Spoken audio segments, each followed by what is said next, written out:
So the Kansas City Public Schools Board of Directors tax rate hearing is called to order. The secretary will please call the roll. Ms. Manser, Here. Mr. Abarca, Present. Ms. Cortez, Here. Mr. Hogan, Here. Dr. Jones, Present. Mr. Wasserstrom, Ms. Wolfsey. Here. Thank you. The chair now recognizes Superintendent Dr. Bedell.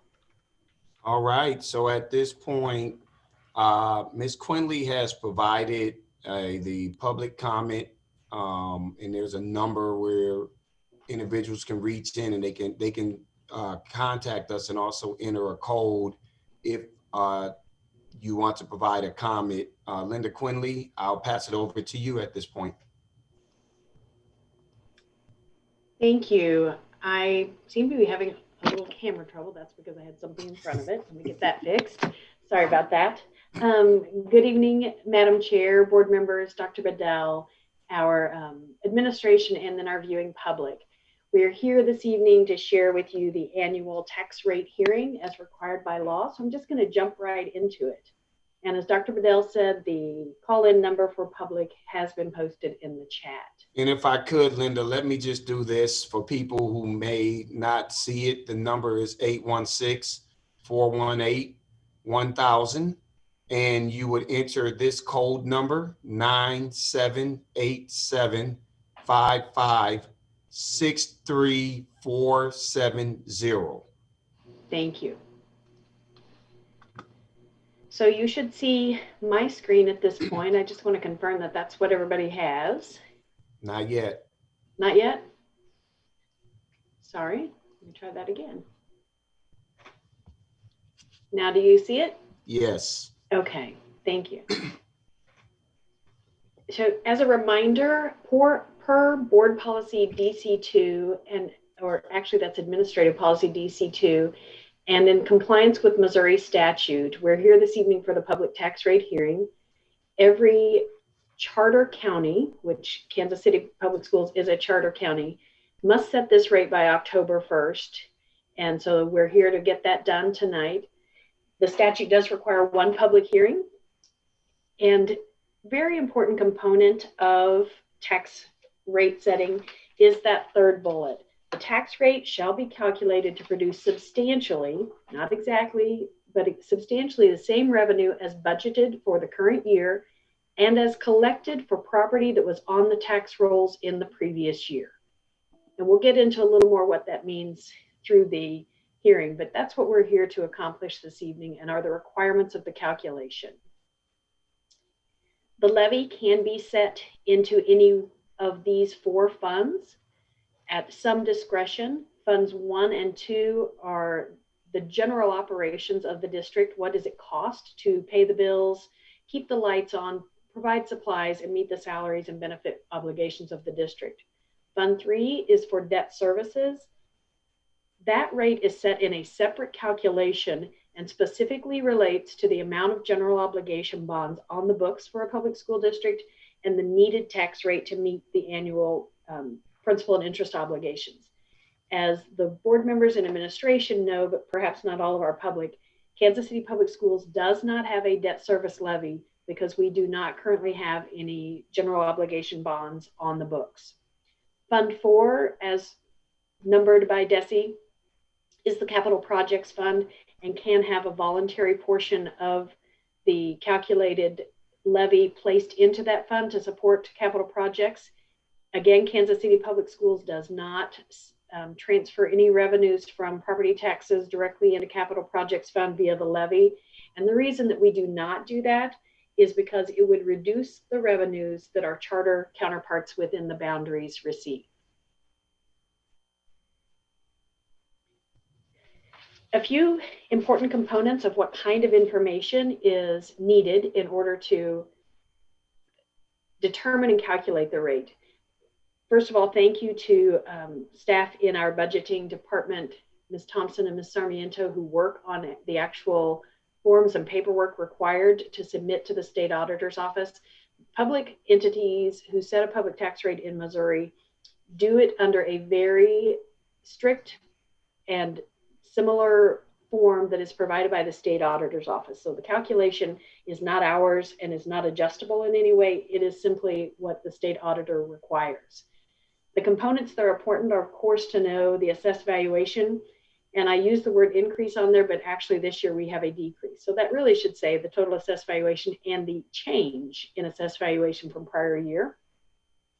The Hancock provisions, which we will talk about. Proposition C revenues, because we have a Proposition C rollback within our requirements. And again, we'll talk about how that does not impact us. Proposition C is a Missouri 1% sales tax specifically for education. Article 10, Section 11G is a 1995 court order in the Missouri Constitution that sets the Kansas City Public Schools rate up to 4.9599 per $100 of assessed valuation.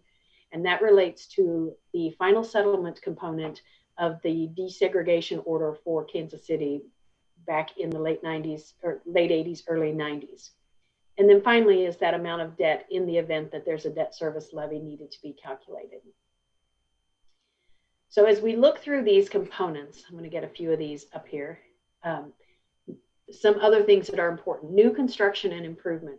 The law is written so that a taxing jurisdiction is able to keep the revenues on new construction. So remember that first component that we looked at, saying substantially the same amount of income as the prior year assets. And so when we get a new assessed valuation figure each year, it's going to include new construction that has been added.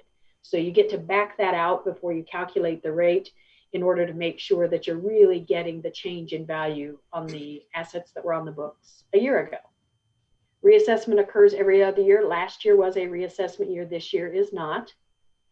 The tax increment financing and really other abated properties is deducted from the assessed valuation before the county sends that to us. So it is not considered when we calculate tax rates in Missouri. For 2020, that's estimated to be just under $295 million, which equates to about $14.6 million of property taxes that does not come to us as a part of this calculation.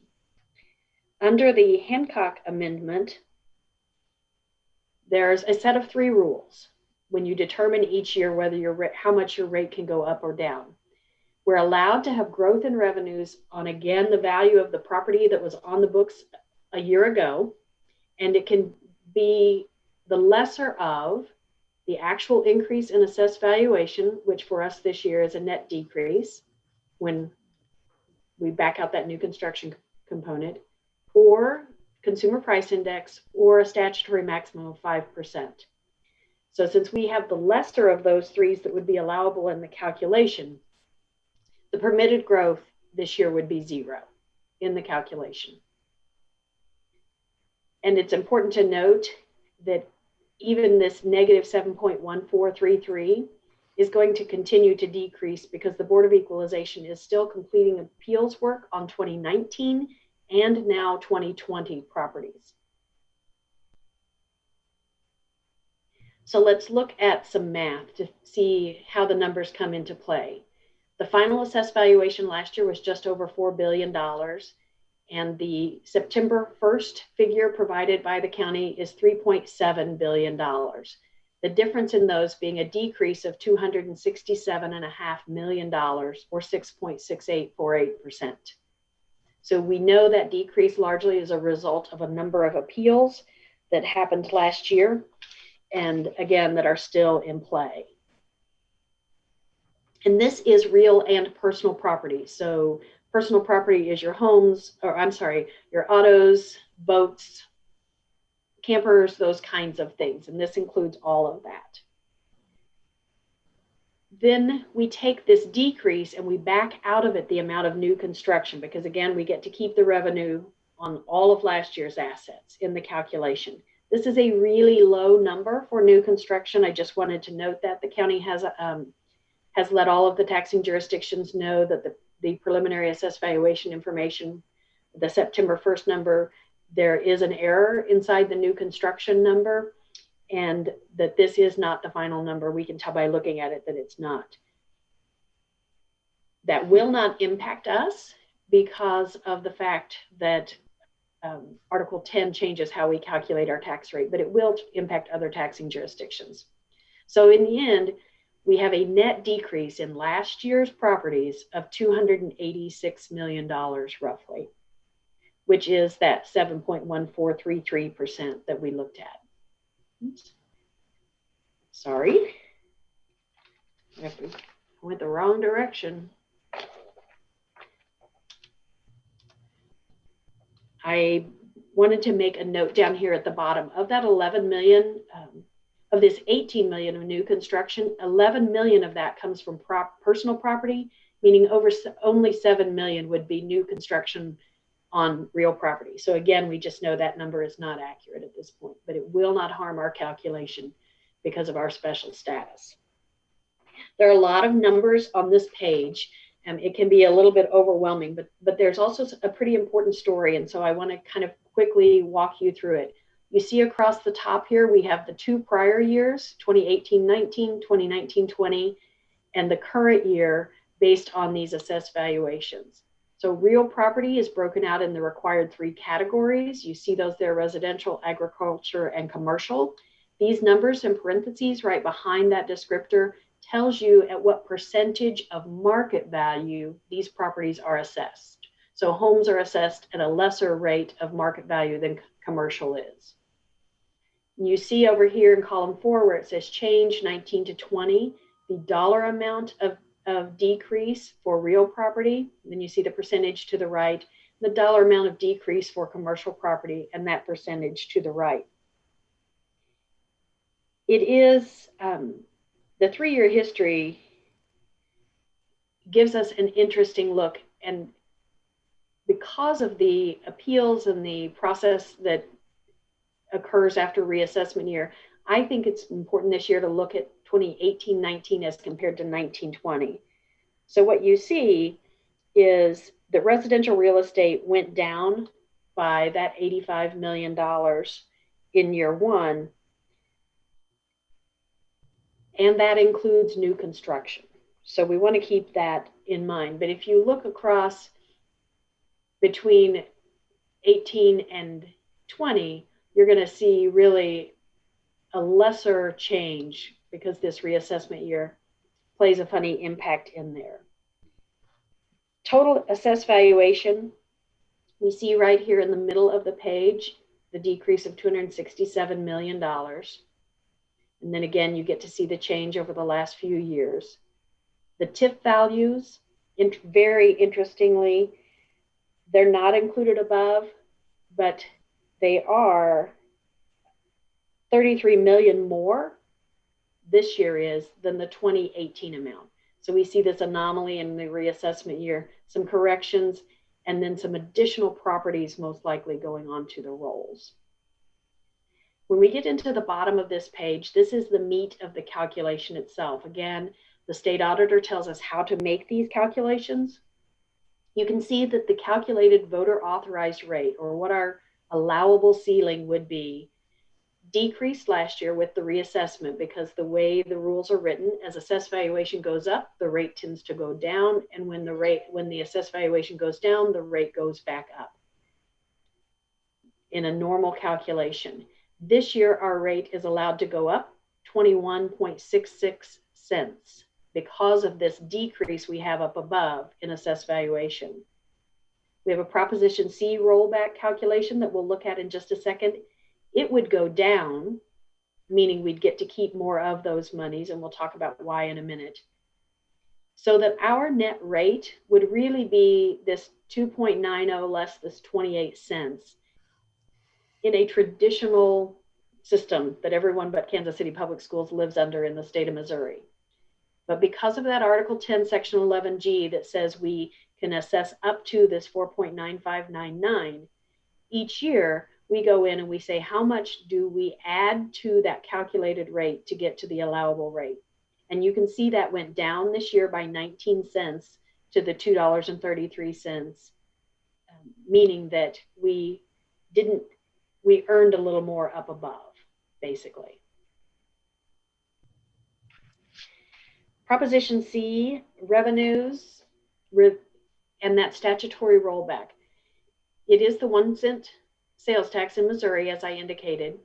And the intent of it is, when that law passed many, many, many years ago across the state of Missouri, there was an agreement with voters that unless an individual taxing jurisdiction received a waiver from their voters, that half of those Prop C revenues would be shared back annually with the property owners, not the people who spent the sales tax, by a reduction of the tax rate for that taxing jurisdiction.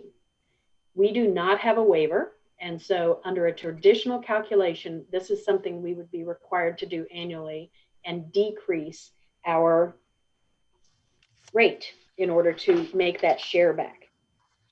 So when you look across here, again, we have the 2 previous years and what this year's calculation is. This revenue, this 17.472 million of Proposition C revenues is actually our 1920 revenue used in the 2021 calculation.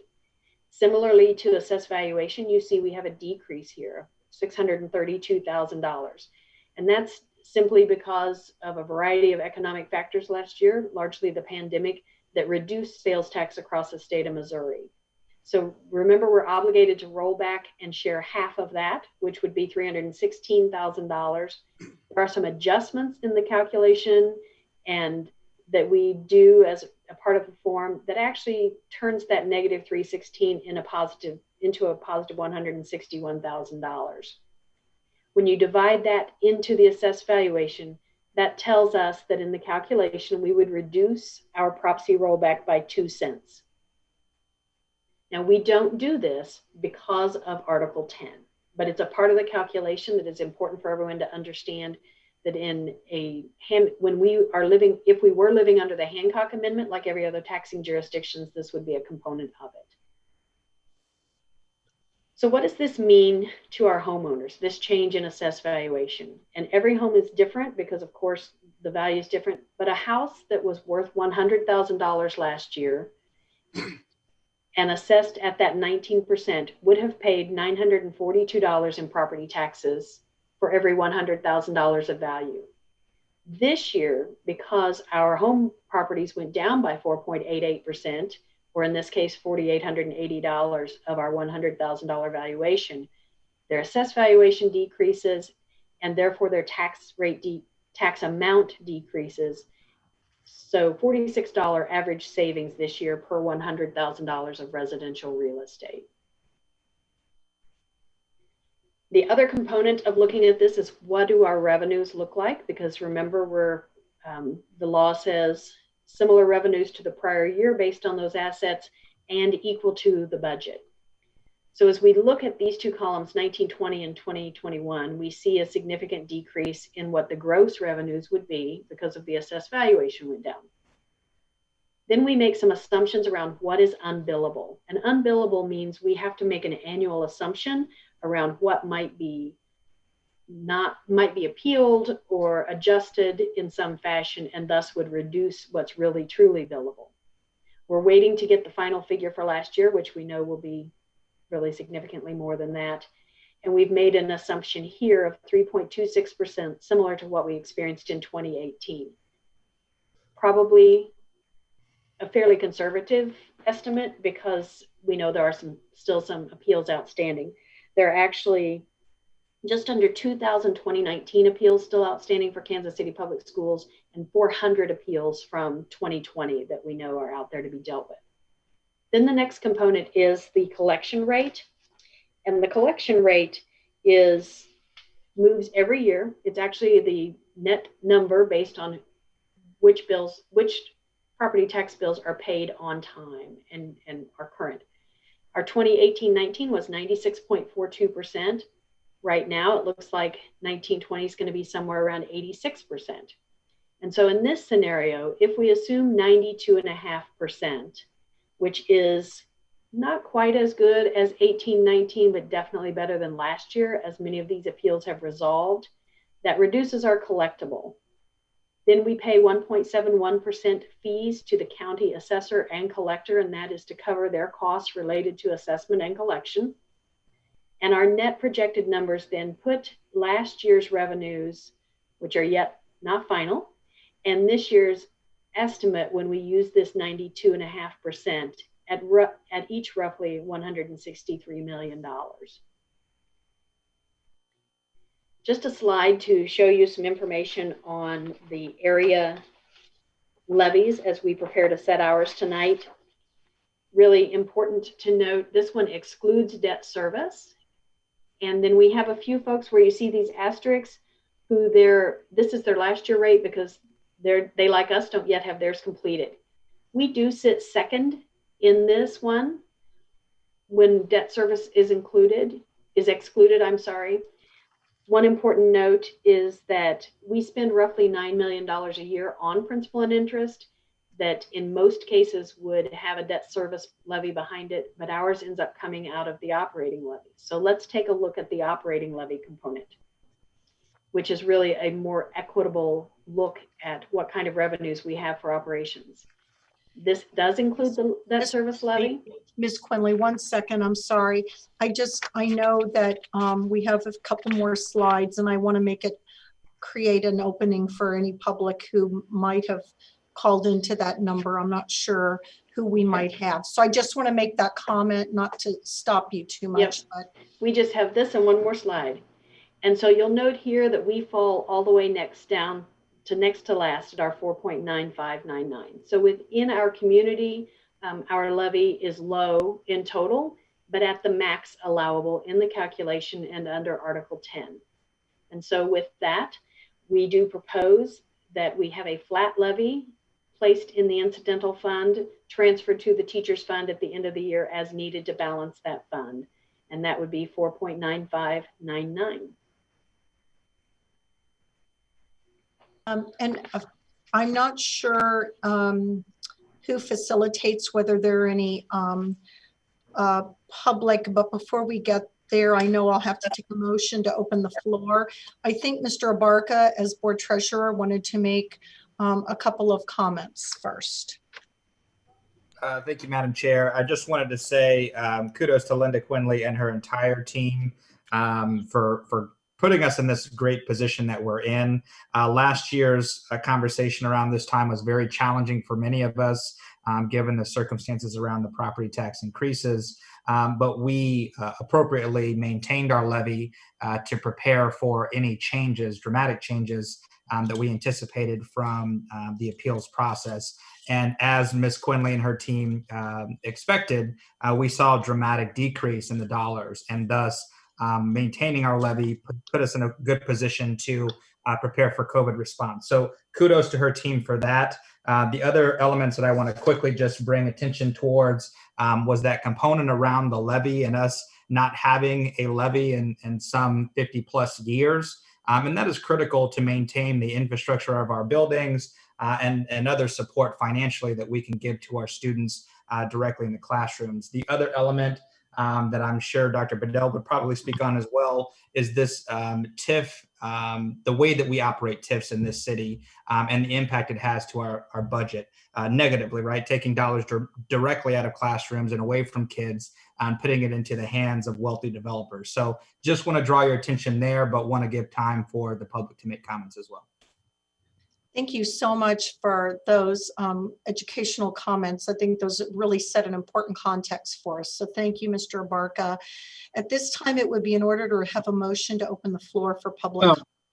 I have a question of Ms. Quinley. Yes.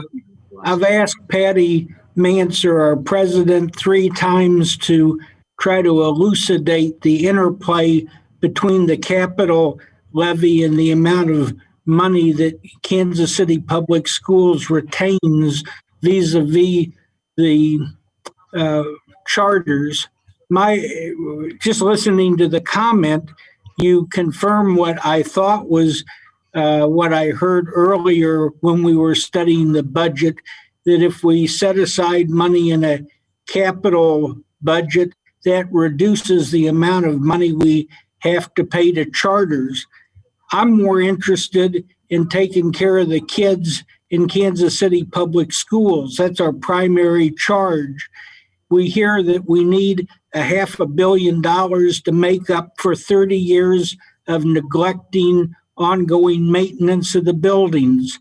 we have teachers being paid like 48th or 49th in the United States. We're underpaying teachers. We're not taking care of our capital assets. So am I correct in what I hear from you, Ms. Quinley, that if in our work we set aside money for the much needed repair that's going to have to get done sooner or later, or else the ceilings are going to fall in on the kids and the teachers. So if we budget money for capital improvements, does that reduce the amount of money that we have to give to the charters? It does not reduce the amount of money we have to give to charters as long as we have the local MOUs in place. Well, that's something that we voluntarily work out with the charters. Correct.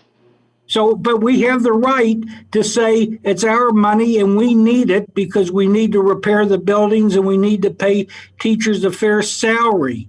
So if we want to honor our obligations to the kids, we have the power to do so. Is that correct? You are correct. Well, why don't we do it? That has not been a component of conversation of the board or administration prior to now, but absolutely it is a decision. Well, I think we need to talk about it. It's our responsibility. That's what a board's supposed to do. Well, my suggestion is, Mr. Wasserstrom, I think you hit a couple of critical points that I think definitely is worthy of us having a further conversation about when we come back together. I mean, Good. definitely talk about I'm that. ready. Thank you, Mr. Wasserstrom. And keep in mind, we have all discussed the charter school MOUs repeatedly. And so that is something that we first agreed to in 2019. And so I want to also reinforce that that was a board decision. At this time now, it would be in order to have a motion to open the floor to receive any public comments if we have public comments that have been submitted. This is not second. Second. All right, it has been moved and seconded. This will be a roll call vote. Secretary will call the roll. Ms. Manser, Yes. Mr. Abarca, Yes. Ms. Cortez, Yes. Mr. Hogan, Yes. Dr. Jones, Mr. Wasserstrom, Mr. Wasserstrom, I think you're on mute. Yeah, I'm going along with everybody. Ms. Wolfsey? Yes. Thank you. All right, thank you. At this time, I'm going to lean on the board secretary to let me know if there are any individuals who have called in who've indicated they wish to address the board. Public comments are limited to 3 minutes per speaker. Can I receive if there is any update regarding anyone who may have called in? I'm waiting for someone to raise their hand. Are there any speakers? Yes, this is Ronald Carter. Thank you, Mr. Carter. Can I start or? Yeah, yes, you may, Mr. Carter. You'll have 3 minutes. Okay, I'm sorry. My name is Ron Carter and I'm with the Moore Square Education Task Force. I was on your agenda in July to discuss ending expulsion and suspension of students kindergarten through 3rd grade, except in cases of conduct on school grounds that is of a violent or sexual nature that endangers the student or other persons. Mr. Carter? Yes? This is still our tax rate hearing, and our public Oh, hearing I'm will sorry. start. That's okay. No, it is kind of confusing. So thank you. If you could wait about 5 minutes. Yeah, I'm sorry. Thank you, sir. Is there anyone else on the line that would like to make comment on the the tax rate hearing? Ms. Manser, I don't believe we have any public comment. All right. We Well- will need a motion to close the floor. Okay, thank you, everyone, and we appreciate the information that we've received and the additional comments from Board Treasurer Manny Abarca. So at this time, it would be in order to have a motion to close the floor for public comments. So moved. So, A second? This will be a roll call vote. The secretary will call the roll. Ms. Manser, Yes. Mr. Abarca, Yes. Ms. Cortez, Yes. Mr. Hogan, Yes. Dr. Jones, yes. Mr. Wasserstrom, Yes, Ms. Wolfsey. Yes.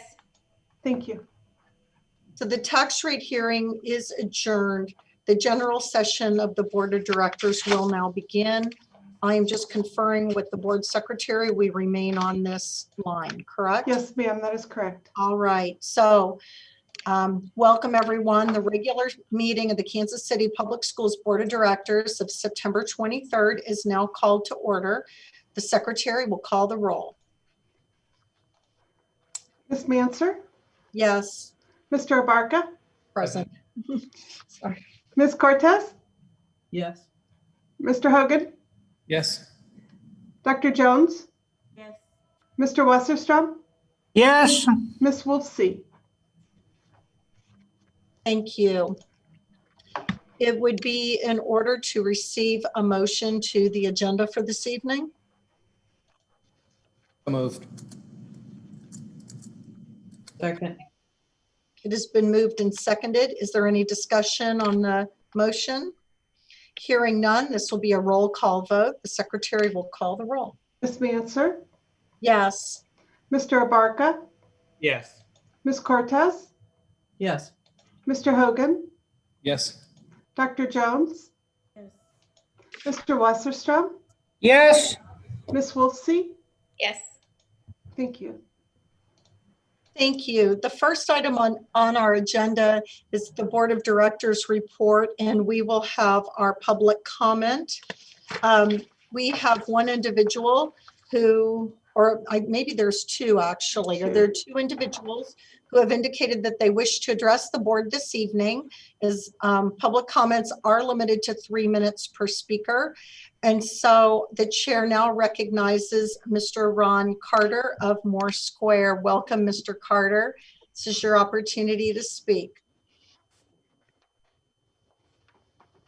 Mr. Carter, can you hear me? You can unmute if you're with us.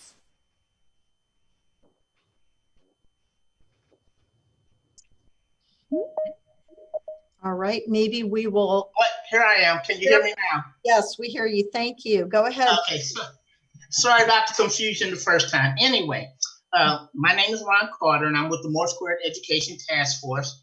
I was on your agenda back in July to discuss ending expulsion and suspension of students kindergarten through third grade, except in cases of conduct on school grounds that is of a violent or sexual nature that endangers the student or other persons.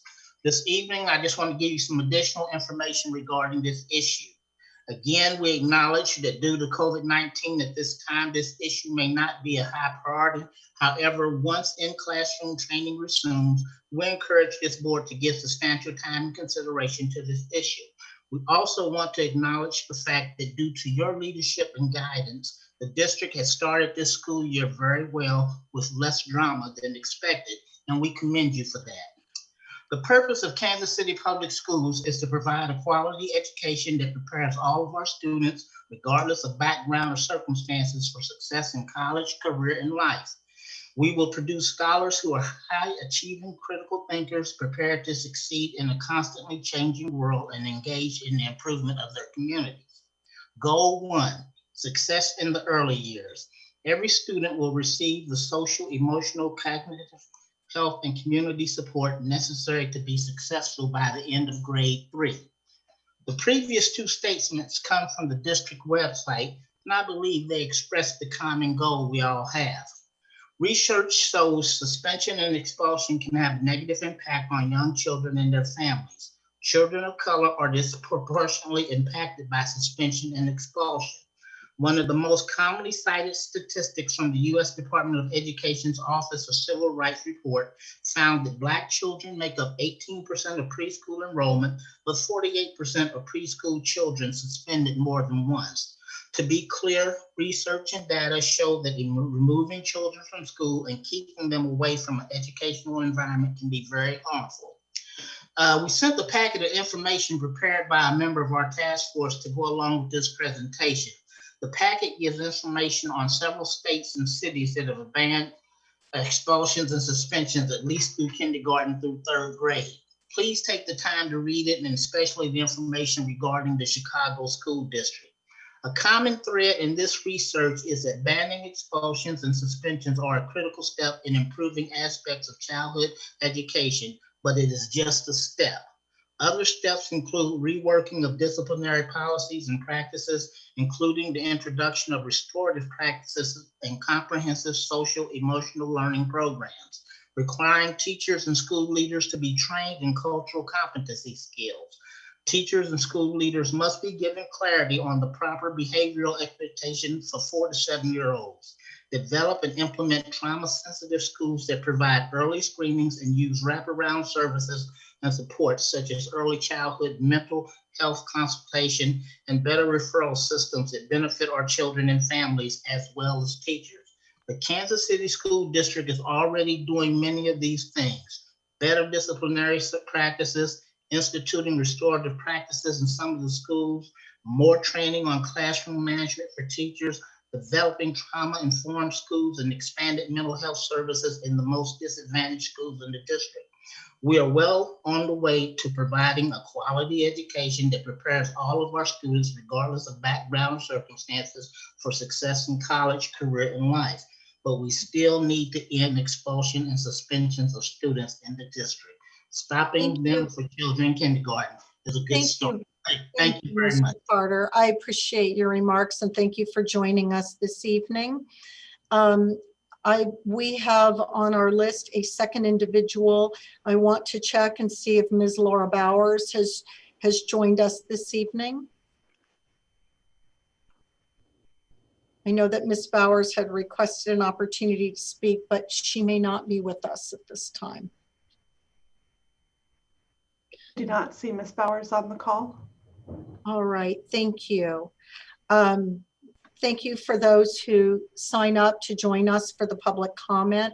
Just as a reminder to the public, you can sign up even up till 6:30 p.m. on the day of a board meeting to make public comment, and we have space for 10 individuals at each business meeting of the board of directors for speakers. So we welcome that participation and we encourage the community to know that this is an opportunity that's available to you. The next item on the agenda is the District Advisory Council report. For this report, the board recognizes Mr. DeMonte Rochester of the District Advisory Council. Thank you, Madam Chair, members of the board, Dr. Bedell. On September the 16th, we had our first DAC meeting, which we had our first DAC meeting of the school year where we had presenters to speak. Dr. Gwen from Urban League was one of our presenters, along with our own Dr. Woodley, talked about trauma in schools. And then we had breakout sessions because we wanted to hear from parents about how school was and the effects that they were having and the troubles that they were having from their child for back to school. So the breakout sessions were really well, and you hear more about our breakout sessions from our own Kelly from our communications department. Thank you for your time. Thank you so much, Mr. Rochester. We appreciate the DAC's participation, and we welcome all of the information that you share with us, not just on this night, but through other means. The next item on the agenda is the Board of Directors report.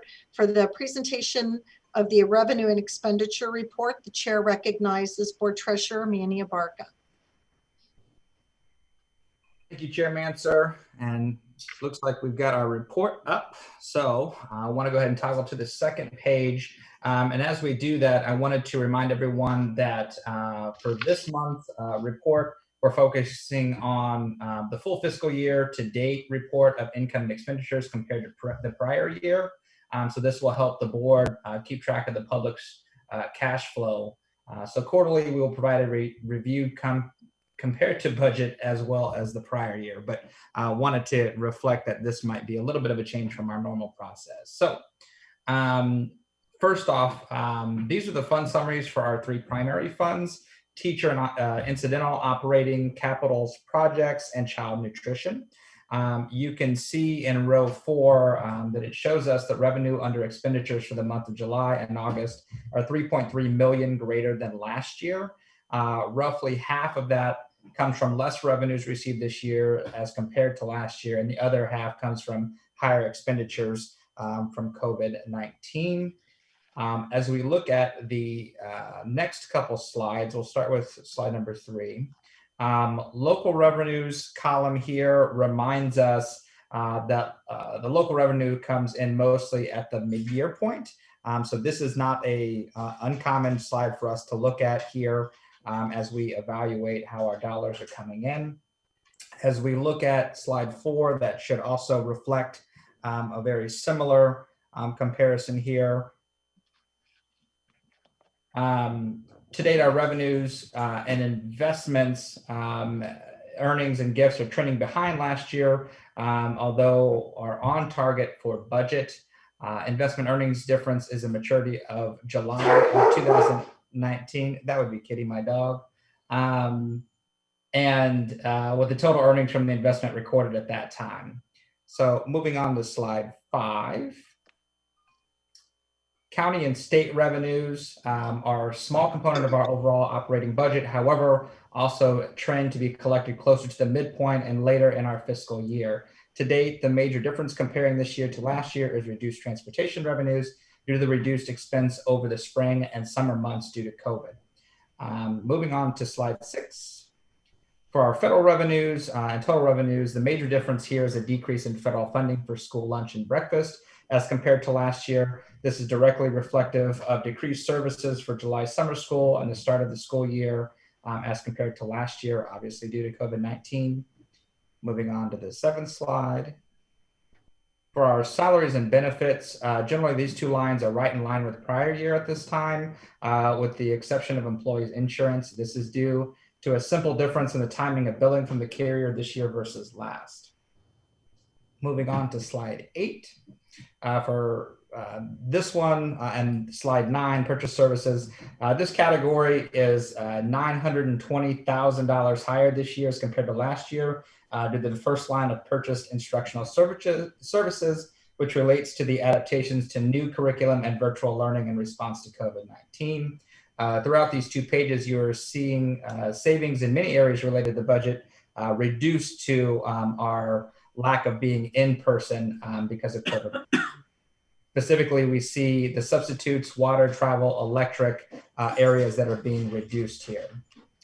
In slide 10, for supplies and materials, this category is higher than last year, mostly due to line 2, tech-related services, also associated with COVID-19. On to slide 11 here. The total expenditures over revenues of $3.4 million in the first 2 months of the fiscal year. Wanted to move on to slide 12 here.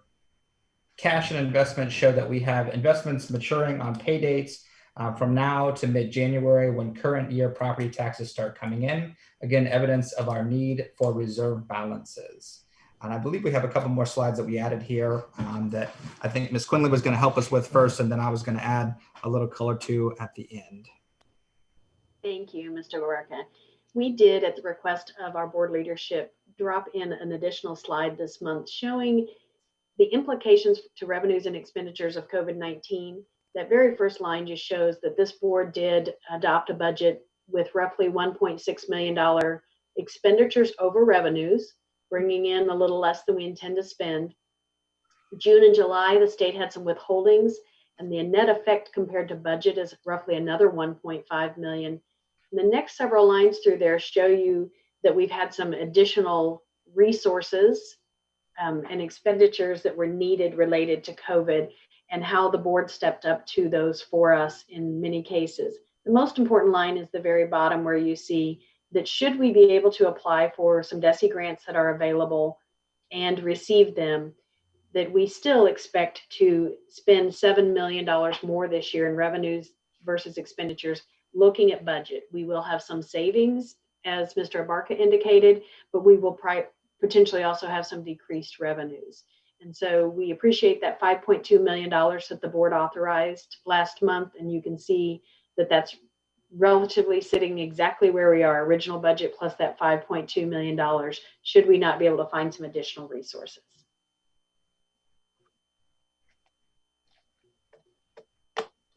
So Go ahead, Mr. Bark, I think you had some additional comments.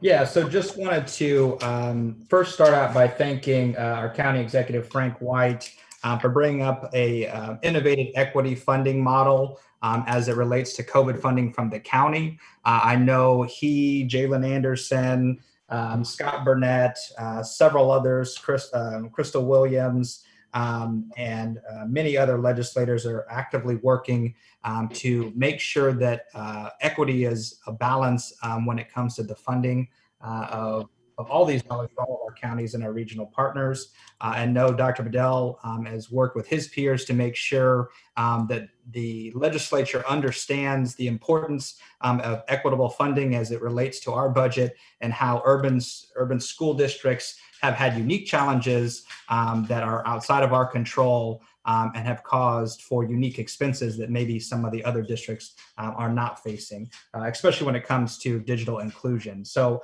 wanted to give that shout out to our elected officials there. The other element here is just bringing more awareness around the importance of the census, as our urban core specifically is faced with a very high undercount at the current moment that directly overlays with the school district boundaries. It is imperative for us to do everything we can to engage our families at every level to ensure that everyone is counted, as 10 minutes of one survey will impact us for 10 years. And as you can see from the federal funding side, these are serious dollars that we couldn't miss out on. So just wanted to put those two plugs in as we discuss our annual fiscal year.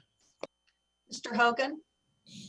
Thank you, Madam Chair. So I would echo everything that that our fine treasurer, Mr. Abarca, said, as well as Kitty, his very large German Shepherd, who chimed in during his report.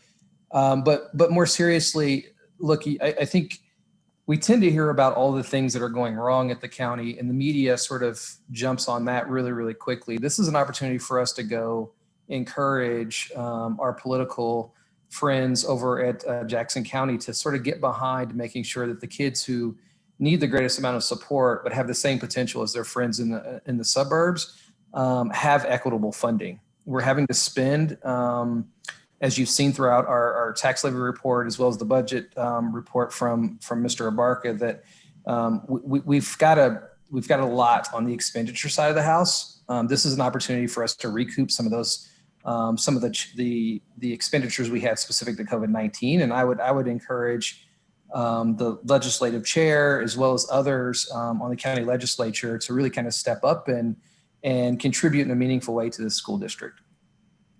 Thank you. Dr. Bedell, go ahead. Yeah, Ms. Mansard, I want to thank both of your colleagues for commenting on this topic. There's a critical piece that the community needs to understand with this CARES Act funding. We have an opportunity to potentially retrieve close to $1 million. And we know, as Ms. Quinley has shared with you, we've spent substantially into our fund balance. We did go and testify, and it was myself, Lee Summit Superintendent, and an executive from Raytown regarding the importance of us receiving these funds. Because if we are able to receive these funds, and we really do need the county to take action on the proposal as presented, which is also agreed upon by the superintendents that are members of the cooperating school district. And we will work to put a statement together with all of our signatures on it to send to our elected officials with the county. It then will allow for us to have an opportunity to go after additional funds that are available at the state level. And we know that some of these grants is basically on a first come, first serve basis. So if we don't get the county, we lose out on opportunities to get matching funds. So there's a CARES Act connectivity access that requires a 50% county match. And then there's also the CARES Act PPE funds, where the state would give us 25%, which is DESI, would give us an additional 25% on that. So having those funds released on Monday or as soon as they can vote to approve will make a huge difference in helping us, because it is not sustainable for school districts to spend into their fund balance. We still have to live well beyond COVID-19, but if there are resources available, we shouldn't let those go to the side, because we don't necessarily agree with an equity model. That right now equity is a critical area that we should be looking at across the board in how we service our community. It just doesn't benefit those who have been placed into inequitable scenarios. People who don't need that support also benefit significantly when we address the inequities. Everybody wins. Dr. Bedell, well said. I wanted to see if other colleagues had any questions or comments. I appreciate you emphasizing the match. This is an opportunity for us to leverage public dollars, and that allows us to stretch our budget further. We know that those Department of Elementary and Secondary Ed grants, I think, will be allocated on a kind of first come, first serve. So the money is not held in protection for us. It's based on when we're able to come forward. So this is a great opportunity. I think the school district has really, the leadership of this district, and I'm proud to be part of this board that has stepped up and said, we're going to meet the needs of our students. So thank you for those comments. Just checking to see if there's any other comments on this report before we move to our next item. All right. So if I could say one more thing, sorry. yes, go ahead. We have 7 days to complete the census. Not that both the county funding and the census are critically important here, but we do have 7 days to complete the census. So for those who are listening, please, please, please tell everyone you know that they should fill out their census. Absolutely. Everybody, almost everyone has one of these things. Pull it up, just takes a few minutes, and it'll help us a lot. So thank you. Thank you, Treasurer Barca, for really bringing a spotlight to that issue. Okay, as we move to the next part of the agenda, the next items of business are the report of the superintendent. So the chair recognizes Dr. Bedell. Thank you, Madam Chair. We will have 3 presentations under the superintendent's report. The first will be a video highlight of our facilities preparation as we prepare, continue to prepare and work towards a return of having our students in school in some form or fashion. You will also receive an opening of schools update, and then we will give you an update on our Kansas City Public Schools Education Foundation report. So Joe, if we can get the video highlight up and running, let's get it started.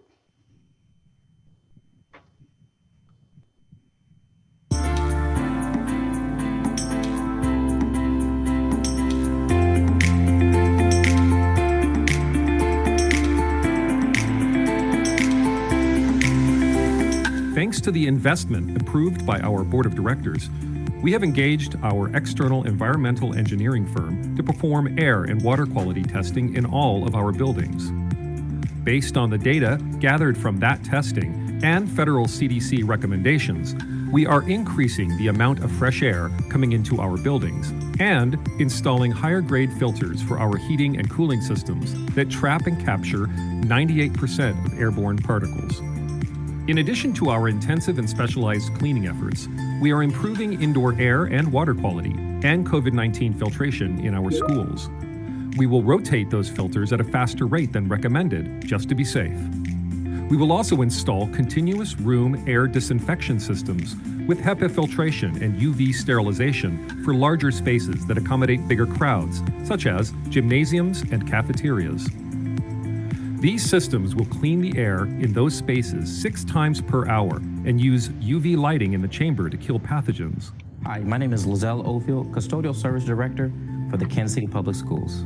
Our custodial team is dedicated and committed to providing a safe and clean environment for our students, teachers, staff, and visitors.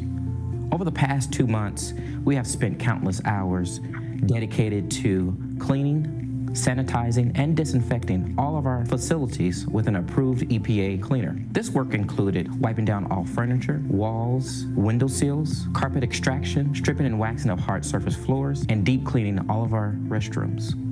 In response to the current pandemic, we have adjusted our cleaning procedures and added several safety features, equipment, and protocol to actively reduce the spread of the virus.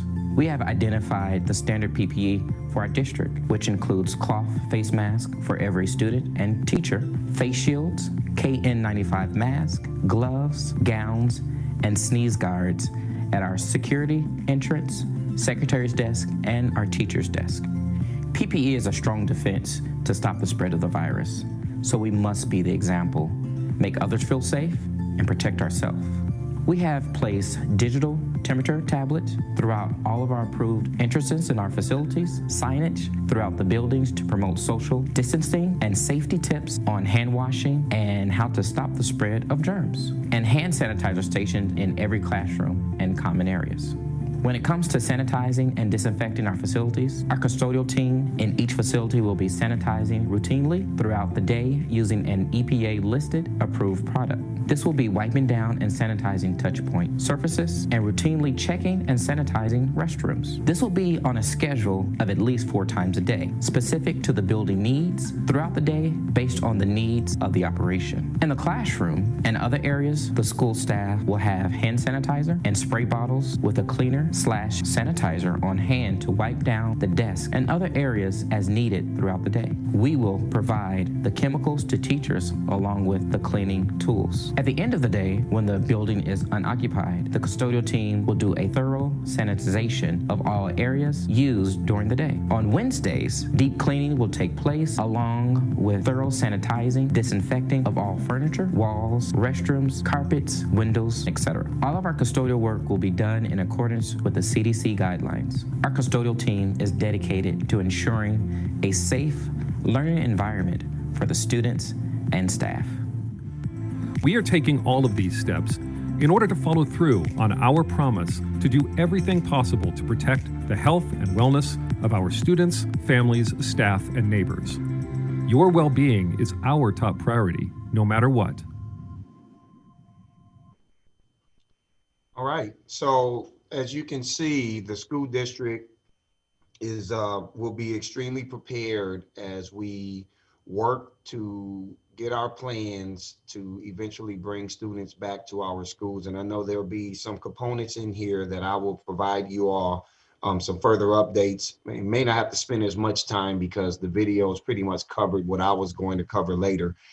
The reason why I made a decision today that I would provide this opening of schools update to you all, there's a couple of reasons. One, as superintendent, it's important that I stay current with everything that's going on in the school district and that I'm aware of what is happening department by department, but also just my presentation skill set. I want to stay fresh, and we always tell our educators, you know, to make sure that we remain in the trenches, see the view of what's happening with our teachers as they have to present to students, and principals doing the same. I thought it would be important that I take over today and give you all an update. And it's something that I've done every year also.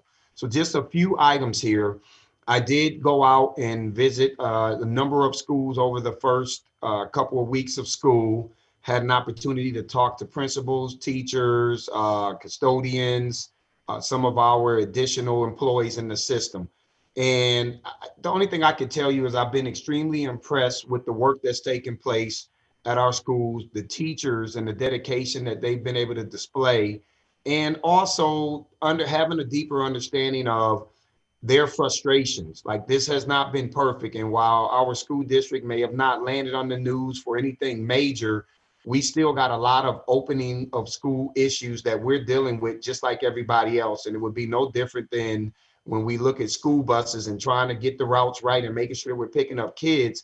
It is basically transferred over to IT usage and making sure that the end users understand how to properly log in, how to properly access the learning management systems that we now have on a digital platform.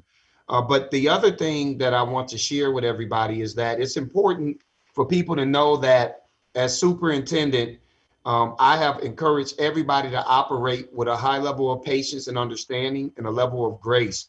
And when I go in and I visit teachers and I look at how much these teachers care, and I walk into the room of a 33-year vet, and that teacher breaks down crying in front of me because, you know, her mentality is, I'm an old school teacher. You know, this technology piece is kind of difficult for me, but I feel like I'm letting my kids down. And I think that's the piece that keeps me up every night, is the fear of what is actually happening to all of our students, and in particular, those little ones that are at the phase in their life where they're learning to read. They're not reading to learn. So the fundamentals of what needs to happen in terms of educating those pre-K through third grade kids is very critical in their development. And it's something that we as a system have to really try to figure out. How do we make sure that we are able to somehow, some way get these kids in front of educators so that they can get their foundational literacy and arithmetic lessons in. But I share with the teacher that, listen, all I'm asking you to do is to learn one thing at a time. You don't have to master all of it. So if Seesaw is the platform that you're utilizing with your kids, become great at using Seesaw, right? And I think ultimately for all of us, we have to operate with that level of grace, because a teacher that's been doing this work for 30 years, in essence, they're a first year teacher on their first day of school all over again, because this style of teaching and learning on a virtual platform, it wasn't part of our education prep program. And none of us expected that we would be in this scenario when we started school last year.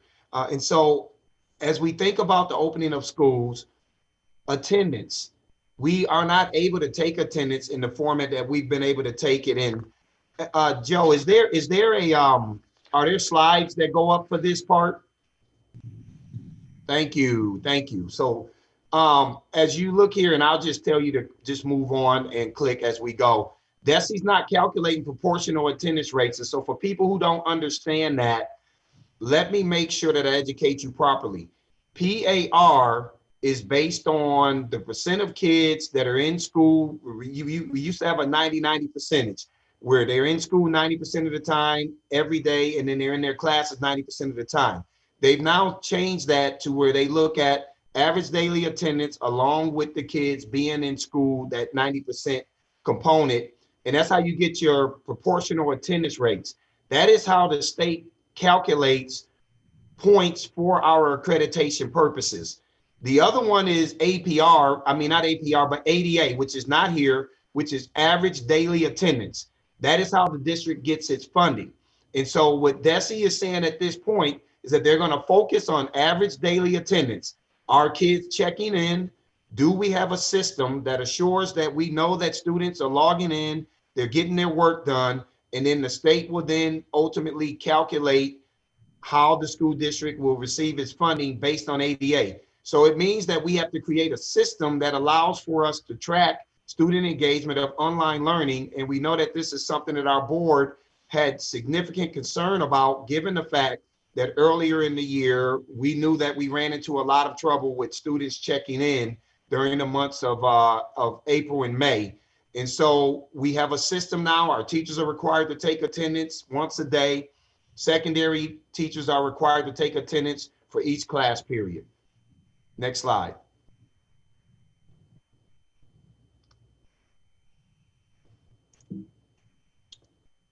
All right, so as we look at this, we also talked, I'm sorry, I didn't even see it move. We looked at teachers taking attendance, and we talked about the fact that we have to code it. And this is C for contact and no for contact. We realized at the beginning of this school year that we had a number of our students and families that were struggling to get in and log on and have the correct passwords to get in. And so we did not want to penalize students for that. And so as long as they made contact and we were able to verify that the parents had reached out, that they were, and the teachers had already reached out to the students and were working with them, we did not mark them as a no for contact, because they actually did contact us. We also treat it the same way. If they are in class on time, they get marked with a C, which is basically present. If they arrive late, they will be marked with a C, but it will be changed just like you would with a tardy. If a kid reports and they're late, originally you mark them late, but then if they come and they have their, and they get in and then they get a tardy rating, But ultimately, if they are in class and they're engaging over the 30-minute period, they will be marked with a C, which is contact. We also have another piece in where we know working in a virtual platform, students have to do a lot of asynchronous work. And asynchronous work means that you're doing independent work. And students are given assignments. They are expected to turn those assignments in collaboration with what the teacher deadlines are. And if they turn those assignments in, we then can also get credit. This is all a part of our plan that we submitted to the state that was approved on how we are able to track attendance. And then if students, as I've said earlier, if they aren't able to access class because of technology issues that may happen throughout the semester, we will be able to mark them as long as we're able to verify that they've made contact and our teachers have their documentation. Next slide. So as we move into what's happening here with our nutrition services, we've already served over 81,000 breakfasts and lunches since the start of the school year. We have several things that we've done. In the past, we would basically have everybody come to 4 sites, and we would then distribute sack lunches to them as they drive by.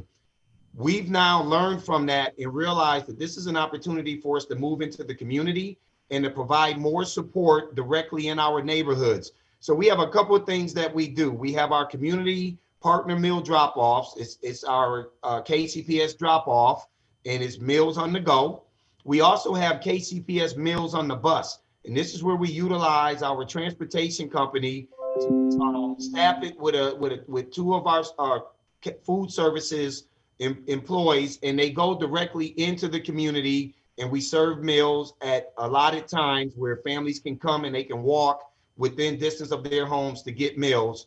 And then we also, for our families that may have medically fragile kids, or we may have family members that aren't able to get out and walk to the corner, we will do KCPS Cafe to Home. We will do home delivery of meals for our at-risk population, where we will drive to these folks' homes and we will take care of them. So I'm really pleased with our nutrition services and the customer service oriented model that they put in place as we learned from practices over the summer. Next slide. You've had an opportunity to look at our video, and so I'm not going to go through all of this with you, but our video focused on everything that we're doing to ensure that cleaning, sanitizing, and PPE is practiced properly. I'm very proud of our team for the work that they've done in this area. And I know with some of our board members, we will be going to do some classroom visits with some of our teachers that have opted to work from their classrooms to check on them. So you'll also have an opportunity to see what our schools are looking like as we continue to get our supplies in, and we're equipping all of our schools with that. I think it's important too that everybody understand that if you come to our schools, you must go through the 1-screen assessment for your temperature. You have to have on a mask. You have to sign in, and you cannot just walk into buildings and not go through the proper protocol. That includes me as superintendent. I know I can come in back doors, but I make sure that wherever I come in, I follow the proper procedures. So that way anybody will have an idea. If we have to do contract tracing, you have an idea of who you need to reach out to. So it's important that everybody sign in when you go to our schools. Next slide. The same thing that we talked about, we've engaged with Accutech, and we've already received data around where we need to put the ionizers, where we need to make sure that the filters are put into our schools, that we have the proper grade of filters, and that we are doubling our typical filter rotation replacement as shown on the video. We're going to do everything to make sure that air balance and fresh air flow is at a priority so that we can mitigate the potential spread of this virus. Next slide. So when we think about our devices, we've given out 13,000 devices or so at this point, 5,700 iPads, 7,200 Chromebooks. We've given out over 6,000 Wi-Fi hotspots, and we expect that number to increase even more because we recently made an announcement to our families that you should have one for every child in your house. They should not be sharing because that clogs up the bandwidth and it reduces the quality of students being able to interact with their teachers and their classmates. So we're encouraging our families to take advantage of that. so that we can make sure that each and every single one of our students can access the digital learning platform. We have 7,500 new Chromebooks arriving in October. And I believe Joe shared with me that he's managed to work with the company, and we'll probably receive 1,600 that we may get in sooner than what that actual date articulated for. So I'm pretty excited about the work that they're doing. And remember, everybody, we got a lot of kinks that we've been working out. What we experienced in week 1, we're in week 3 now. We are much, much better prepared after just getting through those first 2 weeks of ironing out kinks.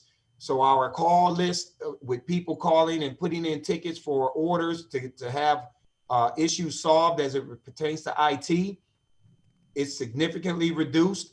We've been going directly into classrooms and supporting our teachers. And we know that we still have work to do with our platforms, with our virtual school, Edgenuity, which I'll talk about in a little bit.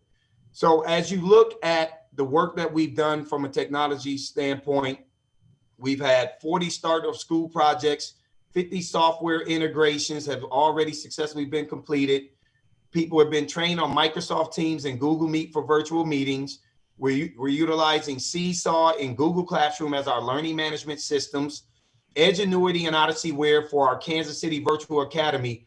And we've had a lot of issues with Edgenuity. I thought I was have to come in here tonight and tell you all that we're gonna have to look at doing something different, but Edgenuity worked with us yesterday, and they've been able to resolve a lot of those issues. We now have the compatibility that we need for our kids to be able to log on to that platform. And it's the platform that we use for our elementary students who are on a virtual platform. Odyssey-ware is for our high schools. We've had no issues out of our high schoolers, but remember, our high schoolers have been on this for the last 3 or 4 years. So this is new at the elementary level, having our students operating on this platform. And it is a new platform for us, but we've been able to work through a lot of the issues, and we feel that we'll be able to continue to move on with Edgenuity and hopefully reduce the level of frustration that we've experienced in that area.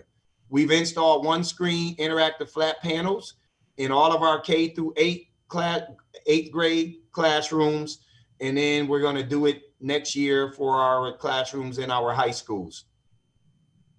So as we think about the dialogues that we've received, we are very transparent in wanting to let our community know that we want to hear from them. We want to know the good, the bad, and the ugly. As superintendent, I've gone downstairs when people have come and waited in lines to pick up their devices, and I'm chatting and having conversations with our parents. I'm hearing directly from them how thankful they are in terms of how the district's been working with them, but also how fearful they are. I've also heard how frustrated they have been. I've heard it all. And I understand that this is not an optimal situation for any of us, but I am thankful that many of our parents have been reasonable. They have worked with us, and we are getting better as a result. But as you can see, just for the month of September, we received 283 dialogues. We've had 17, when people do a survey at the end of filling out this dialogue, 17 of them have cited positive experiences, 4 have cited negative experiences. We want that to be 0. But even as you take a look at this, a lot of it was around information technology, the IT issues people were having. A lot of it was on admissions and enrollment, people wanting to get some things resolved around, well, how do they enroll? What's the difference between distance learning model and what's the difference between our virtual schooling? And then there's a lot of other items in here with, just other items that people wanted to talk about, HR related or just any other questions. If you look here, we've, and Kelly, I'm going to ask you, because I can't remember what this is called, when the letters get highlighted, the more people that, when they send in information to us, it gets amplified, because obviously please is like, please help me, please call us, please respond.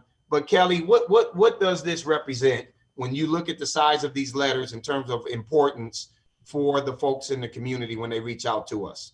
Yep, this is called a Wordle, and these words are generated by the analytics of the comments coming in to us. So yes, Dr. Bedell, the bigger the words, the more often they were used.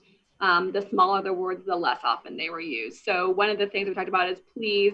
Again, our parents are coming to us wanting help using the word please, being very reasonable, but they do need help, particularly with, you see the email, help, you see Google, you see students, I think you see email, log, like for login. Those are some of the bigger words that we're seeing as themes throughout our Let's Talk comments. Thank you. Next slide. And so we also monitor our social media platforms. This is the first 2 weeks of data that we've collected. The Facebook reach, the amount of likes, the YouTube subscribers and views, and then also Twitter, the number of followers and the number of likes given what we've been going through. We've also taken here and we've showed you all just some comments that we've received from parents. I know some of our board members had wanted to hear from our community. So people have commented on some of the things that they're experiencing. And as a district, even though we don't necessarily work with all of the different providers out here, there are many providers that are providing services to students, and that may include our students. When we hear that parents are having concerns, we reach out to them, and we know that we had a scenario with the YMCA. Although we don't partner with them, we partner with the Boys and Girls Club. You know, we made sure that we reached out to that family and talked to them to try to see how we could help assist in resolving some of their concerns that they may have had. And so this digital social media platform allows for us to get some immediate feedback that we can immediately respond to our families. Next slide. And then as we think about this, we had our district advisory meeting. And Kelly, I'm gonna let you talk about this. I know that our president said that you would kind of give an update on some of what has occurred in our meeting that took place last week with that. So we had a meeting, you see here, 50 participants. Those included advisory committee members from all of our schools, from the community.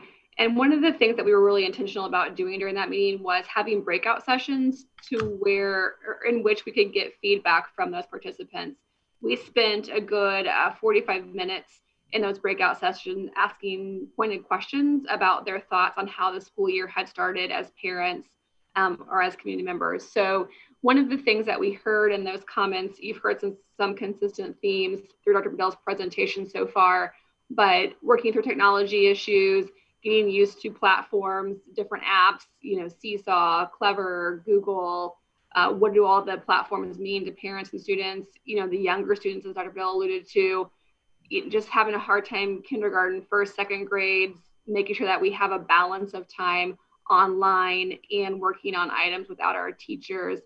So just, you know, a myriad of feedback. We also, there's positive, there's things we have to work on, there's challenges, but overall people want that safe space to be able to offer their feedback and their comments.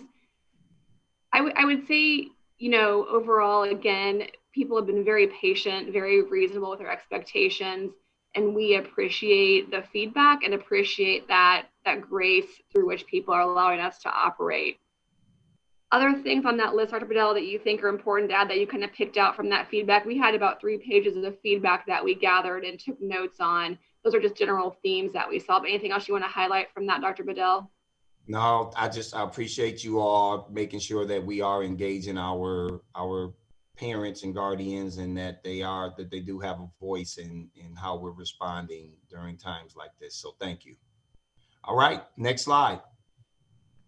So on this slide here, we just wanted to provide you all with an updated health data gathering criteria, gating criteria, because many we've learned from a lot of other organizations, Johnson County, some of the other school districts, what they're doing. And I know that there's been a number of parents and community members who have inquired on what's the district's gating criteria as we think about wanting to return back to school. And so before I even get into this, which will be quick, I just want to give you this quick update as a community. Right now, we meet weekly with the county, and they give us a weekly report that gives us a breakdown over the last 14 days of COVID-19 cases. And so what we have seen over the last 3 weeks is a trend in incident rate has been decreasing.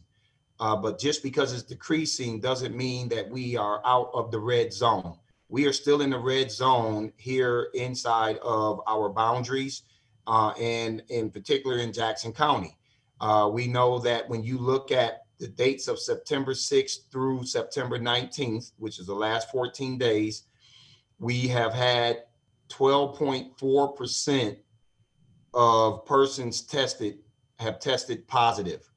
And so when you look at what it was during the window of 8/23 to 9/5, it was 15%. And then when you look at 8/30 to 9/12, it was 13.62%. But we're still right now having an overall rating of red, which is significant community spread.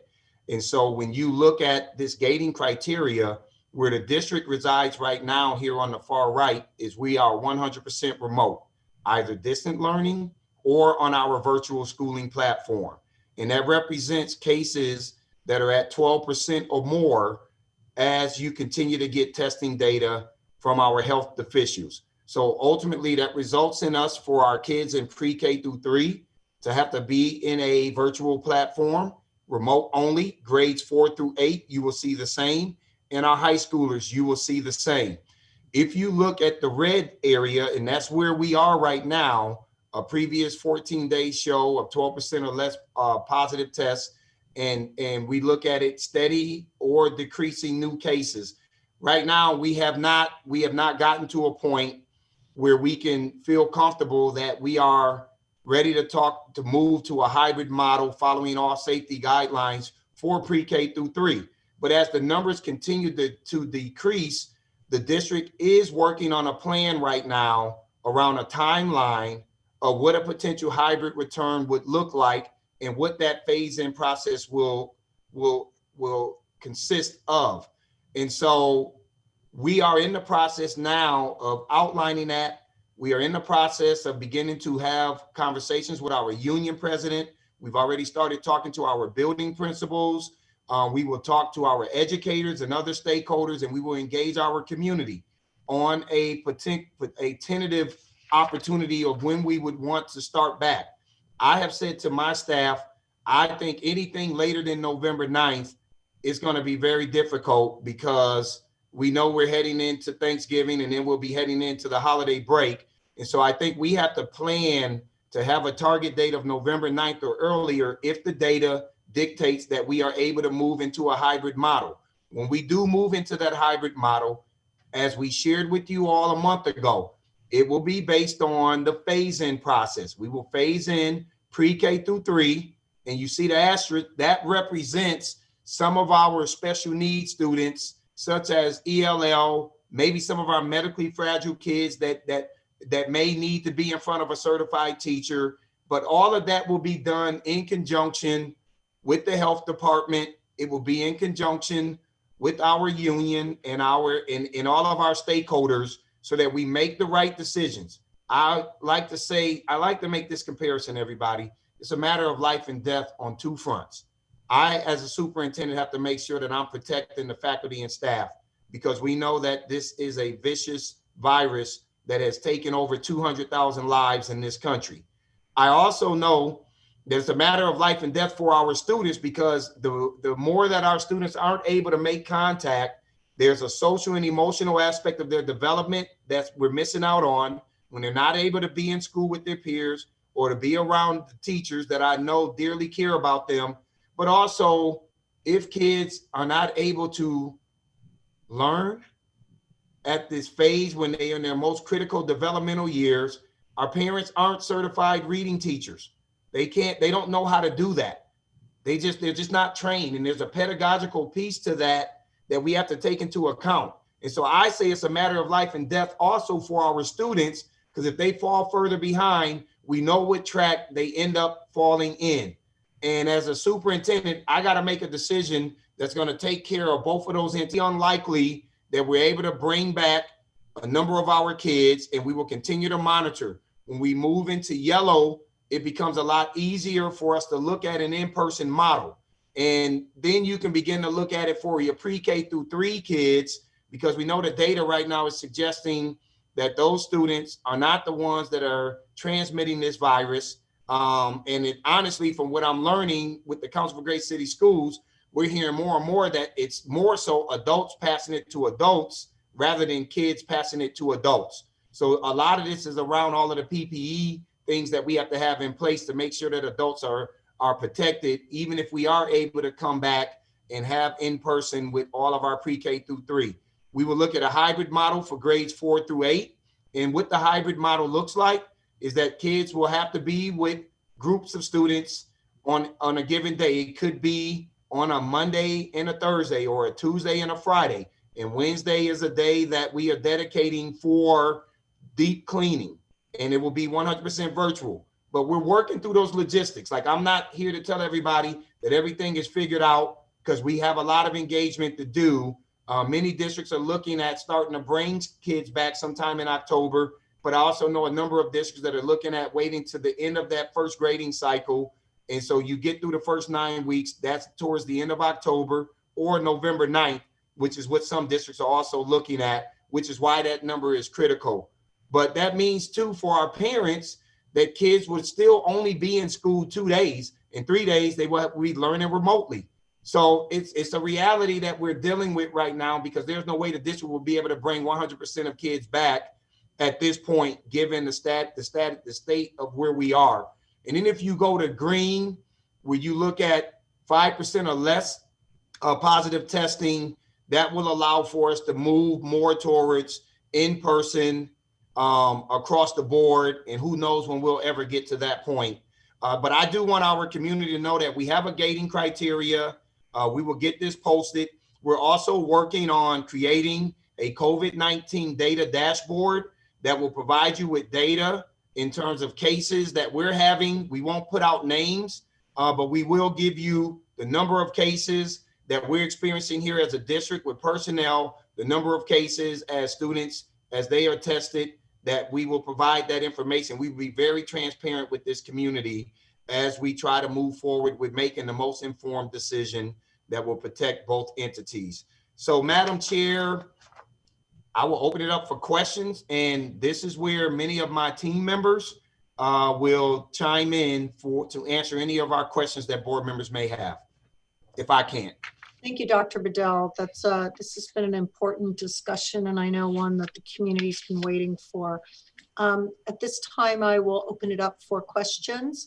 You can signal me with your hand.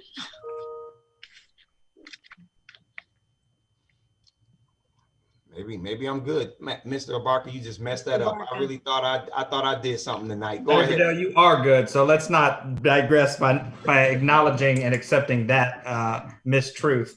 I guess I want to start off by applauding, again, you and your team, obviously, but the many folks from SEIU Local 1, our food service workers, our custodial staff, who have been very much so on the front lines as much as you and your team, right? I mean, whether that comes from our food distribution services or the cleanliness of our buildings, those folks have certainly done a great job filling in the gaps as we need them in this unexpected time. Similarly, our teaching staff, as you said, right? I mean, 30 years of teaching could not prepare you for this. I very much want to laud their efforts. And as I see the few that I follow on Twitter, they have such amazing stories, and their focus is always on the hope of doing better in whatever ways they can and provide for their students. So just a lot of praise there on that end. And then finally, when it comes to the health side of things, we could never have expected this. And I want to make it very clear that, at least from my end, I will commit to follow the science and making sure that we do everything we can and encourage our families and students to wear masks and practice social distancing, as that's the only way we're going to change this, right? I mean, we're in a place where we want to be back so bad, but the best way that we can prepare for that is to wear a mask, socially distance, and when the time comes, make sure that we get the vaccine so we can end this and get back to our classroom. So that's all from my comment. Let's see, I'm looking to see who else is ready to speak. I thought I saw a hand, Ms. Cortez. Dr. Bedell, thank you for bringing more and more clarity to the process we're going to undertake to get our kids back in school. And I know that we all hear from families who struggle with learning, particularly with their young kids, right? Pre-K, kindergarten, first grade. And we know, I mean, we share their pain in the sense that we want their kids back in school. We are doing everything we can. Just one point of clarification, if you can, on the criteria you shared, it talked about a 14-day trend. I assume we're really talking about kind of rolling data, not looking. It would basically be an average. Like I don't think it's like it's got to go down 14 consecutive days, because I think you can have some days where it's up and down, but I think you have to look at it over that 2-week period. To me, is what the way that they're giving a report to us is how they're calculating whether we're going to be in red, yellow, or green. I appreciate that clarification, because I've had a few folks raise that question, and I think it's really helpful to help. The more we educate our constituency about the tools we're using, the more I think we're all going to be on the same page as we move forward. So thank you for that. Absolutely, Ms. Cortez. We'll see. Sorry, technical difficulties. Like everyone else, thank you very much for the presentation. I think it was extremely well, you got to all the subjects. I want to build on the question that Ms. Cortez just said. So the question that I know the number that we're going to look at, which is the declining rates and the positivity. I think it was the July presentation. You showed us it wasn't case counts, but you were breaking things down. And I know that the health department does by zip code. Yeah. So I think for the purposes of parents and community understanding how transparency is so key, I know when I looked at that, I think it was Friday, we'll have some zip codes that we serve that are over 24%. And then you'll have some that are at like 5 and 6. So I think I'm not asking you to say how you're going to use that in your decision making, but I think that us understanding how that weighs in when you're going to make the decisions, is it an average of all of that? Is it you always go to the least common denominator, which is the highest positivity rate. So things like that, I think, are going to be important for people to understand what the gating criteria mean. Because I think what parents are doing is they're going to watch and they're going to keep looking to see, are we approaching or are we not approaching? Are we approaching or not approaching? So that's one of the things I think you have to explain to us. And then I've already written to you about this, but and I think you mentioned again, you're going to have a place on the web. I don't know how to say this other than to just say simple and is always better when communicating this information. I think parents need to just be able to look at something and quickly be able to understand and discern what it is saying there. And so graphics and whatnot and all that kind of stuff tends to help in that regard. I know you and I've had this conversation. So that's just kind of my 2 cents, really getting into the specifics, because I know that is something you have told me is concerning to you, is those disparity and positivity rates, and then just simplifying our communications. That's excellent feedback, Ms. Wolfsey, and I will make sure that we get that data.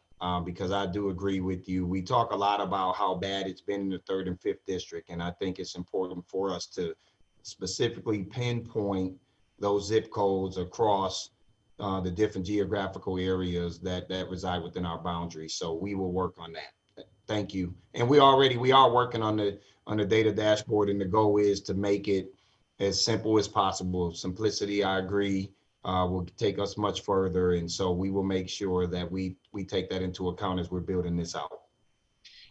Before, I want to make sure I give other people who haven't asked. Dr. Jones, go ahead, please. Thank you.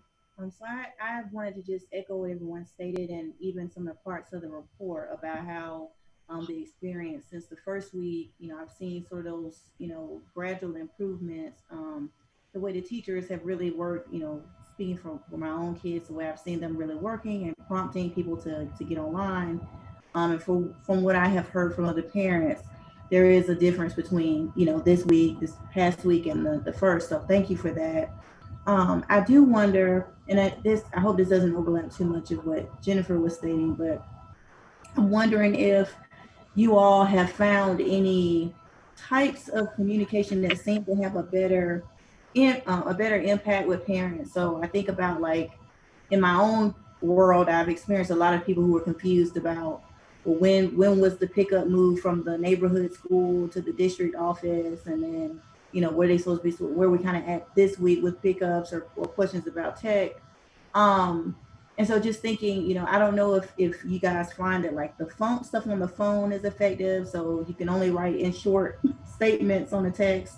And maybe emails get lost in people's spam folders. I think, maybe some of that is happening, but when people say, well, I didn't know, like, I know you guys are communicating it, because I do get some of those. You guys send them different ways to us, but just wondering if you have found a higher responsiveness rate when communication is via text, or if you feel like email gets you still the best clear response. Hey, Kelly, you want to take that? Yes, great question, Dr. Jones.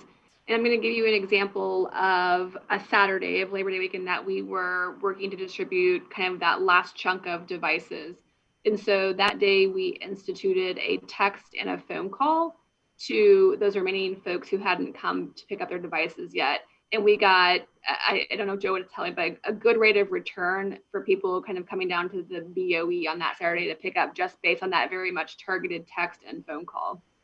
So we do find that text works really well, but we also have problems if people are switching phones or have data limits or text limits on their phones.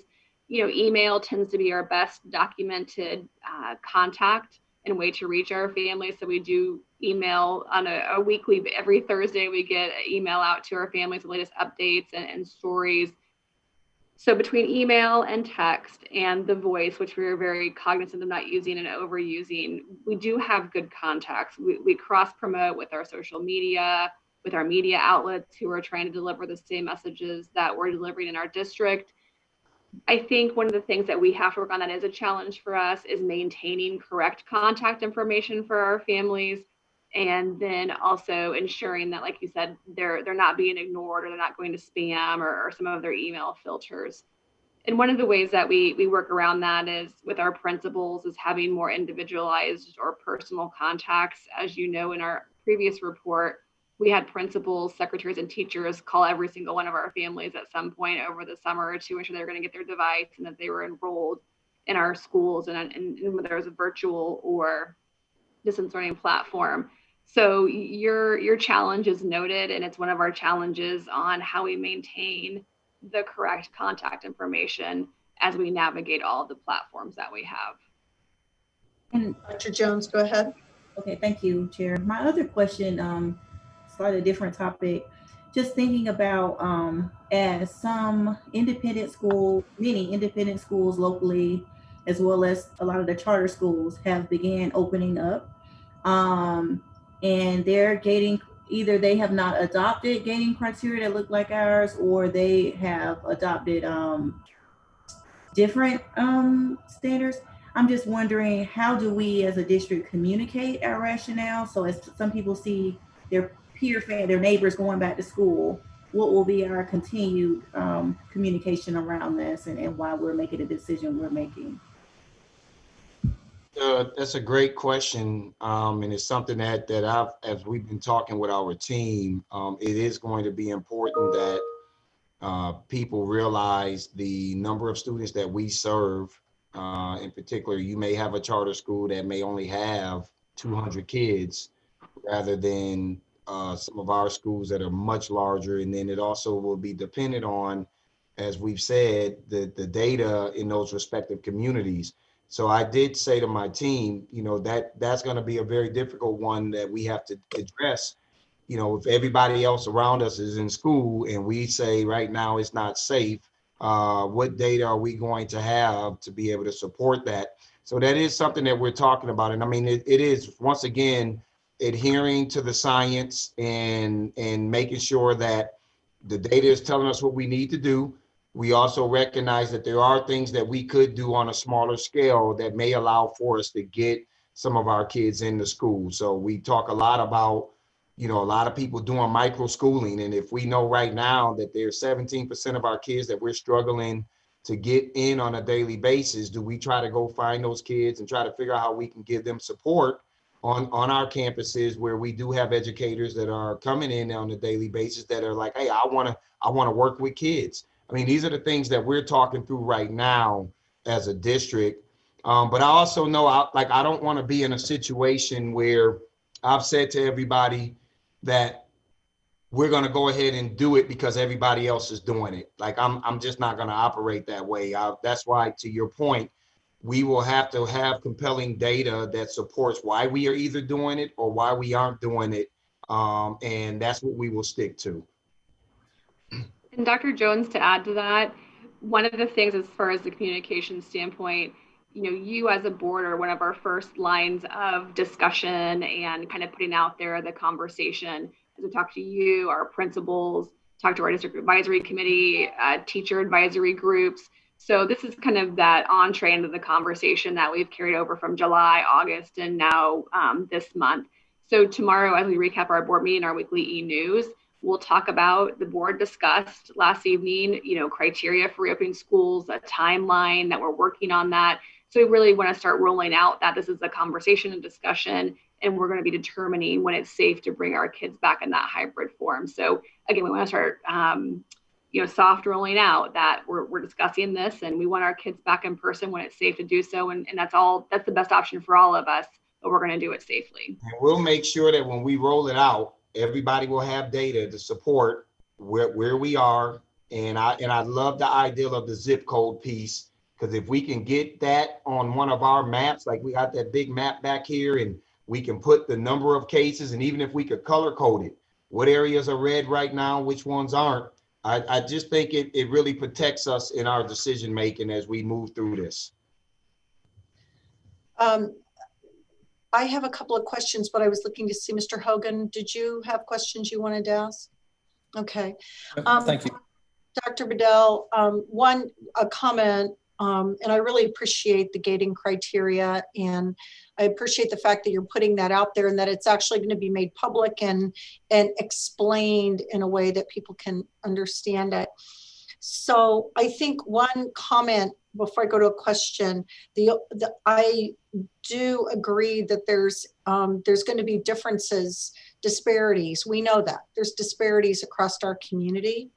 And so however we communicate that, I don't want to contribute or compound some of that impact of that disparity. And so one of the things that I think we always have to be careful about is that some parts of the community saying, well, this is not an issue affecting me. That's that other part of town. And I don't want us to contribute to that. So as we think about how we do it, I just want us to have extreme sensitivity to equity and to all the things we're doing to ensure that children, all of their needs are met and met well. But here's what I do like about the data that might highlight that disparity. That may enable us to target community resources and attention very specifically in those areas. And that may allow us as a school district to drive the conversation that pulls attention and resources in that area. So it doesn't become here's what's all negative about some parts of our community, but that we serve as a lead voice and driving resources there. So that's kind of my comment. And now here's my question, because I know I've heard, and I know some of my board colleagues have heard, we've heard a lot from some pre-K, K families, and they are just struggling. It's really hard, I think, by any measure, to have a 3-year-old, right, doing distance learning. I mean, in essence, it really is the teacher is the parent is the teacher. So would we consider, and you don't have to answer it right now, I'm just going to throw it out, if we saw ourselves at a place that might allow for a hybrid model, getting closer toward the pre-K to 3, but not quite there, would we consider splitting that category? So it'd be a pre-K to K, and you start with bringing the smallest ones back? And I don't know if that's something that's reasonable or not. Oh, here's the deal, and this is the reason why we have these conversations. I think the administration, I don't think any of us, while we are experts in this area, we accept all kind of ideals and thoughts, and that's part of the reason why we want to engage folks. I was on a call this morning with Andrea, and we were just talking about that. What does it look like on a day when the teachers have to be in with their kids, but on the other day, those kids they had on Monday are now at home on Tuesday? So it's a lot of logistical things that we have to work through on. And that's where input like that, an ideal like that, is something that we can take into consideration as we are talking through this as a cabinet with our executive team members on how we want to go out and engage the community at large and our, the remainder of the faculty and staff in the organization. That's definitely an option. Nothing is closed at this point. Okay. Otherwise, I think I'll deputize all of my board colleagues, and we'll start keeping the 3-year-olds. We'll invite the 3-year-olds to our houses. And then my last it's more of a comment versus a question. I think it's really important that you all are taking the temperature of families, and I appreciate that you're doing that and you're documenting that. You're looking at what you're getting. I'm hoping that you might use this, Dr. Bedell, as a way to continue to do like a second round push. There was the initial feedback from, weeks 1 and maybe week 1.5. And where people are way up in their feelings and fears, correct? And rightly so. So would you contemplate building in a phase 2 of a push out to invite feedback that might happen in another 10 days and see if you're seeing any change in the responses and issues that are rising to the surface? So that's just a thought. I'd like to see your word cloud, or whatever it's called, wordly. I'd like to see a new one in a couple of weeks myself, just to say where have the shifts come, because I can only imagine how overwhelming it was in the first couple of days. But ideally, you've put in place so many incredible resources that and access to technical assistance. But if you haven't met some of the core questions, that will also reveal that to you. So that's my comments. Okay, thank you. It will. I'm looking to see if anyone else is waving. Ms. Wolfsey? So Dr. Bedell, I forgot to ask about, I think it was on the 15th, the CDC did release new guidance with gating criteria to the schools. So I'm assuming we're using whatever is the most current guidance, because the chart that you put up is not, because the CDC guidance, I think, got more strict. So that's the part that I wanted to just kind of reaffirm, that we're always, Sarah, I think it is that you've mentioned, is the person that Sarah and Lauren, and yeah, we will continuously, every time we get new data, we will make sure that everything's up to date. Okay. Yeah. Thank you, Dr. Bedell. Thank you. I think that we are ready to move into your next item. The last item on the superintendent's report is the Kansas City Public Schools Education Foundation. And we normally do this in January, but we are all expecting a new family member here soon. Nicole Collier-White, our director of the Ed Foundation, won't be available in January. So we want her to provide you all with an update on the wonderful things that are taking place with the Education Foundation. Yes, thank you, Dr. Bedell. I appreciate the opportunity to speak to you as well as the board. It is true, I am expecting a future KCPS student, so January I am off limits. Sorry, everyone. But I'm excited to present to you this evening our dynamic year, especially coming off the heels of a really great breakfast last week that I'll go more into detail about. But first things first, As you know, the Education Foundation was established in 2012. We are here to serve some of those supplemental needs of the school district. We consider ourselves a thread. We represent 3 different pillars within the community: motivated students, caring adults, and an engaged community. We try to blend all of those interests and make sure funding gets right to where it needs to in the hands of our students and teachers. Next slide. Thank you. So this is just a look at our 2019-2020 Board of Directors. In October of last year, we actually had 6 new board members that came online, and they've been absolutely amazing, helped generate new donors, new partnerships. So we're really excited to continue into this upcoming year with a full board. Next slide. Again, this is just looking at our mission and how that applies to our programs. On the left-hand side, you'll see our educational initiatives. We like to focus on K through 2, middle school initiatives, college career readiness, and professional development.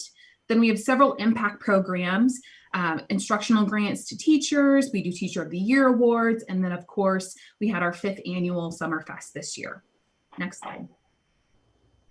So this is what I'm excited to share with you all. I think when we presented in February, we gave you kind of a 4-year overview of how far the foundation has come.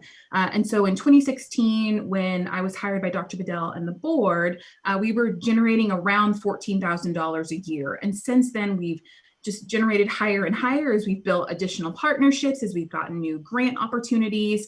So as of last year, we were over $702,000. And this year, as of August 2020, we're sitting at $471,000. And on the right-hand side, you'll see we still have several outstanding commitments for AVID, the Middle College Program, Cordish Industries, and then, of course, donations that will come in from September to December. So I imagine we'll be right at that over $700,000, maybe closer to $750,000, which in a year that I haven't been able to get out and about and socialize and network and really bring different program opportunities to funders, I think is a really big deal and shows that people are taking interest, they're concerned about the future of their school district, and it just goes to show the foundation and the relationships that Dr. Bedell has been able to build over these past 4 to 5 years are really strong and sustainable. Next slide. So just to break down the numbers a little bit for you all, on the left-hand side, again, you'll see that 2020 revenue. We kind of split it into 3. So you'll see how much of that was restricted. It's going directly to a specific program or funding opportunity. The middle one you'll see is our annual fund. So that's how much we requested for tables through our breakfast. And then number 3 is just our general donations. How much came in the door just from the kindness of our hearts or through payroll deduction?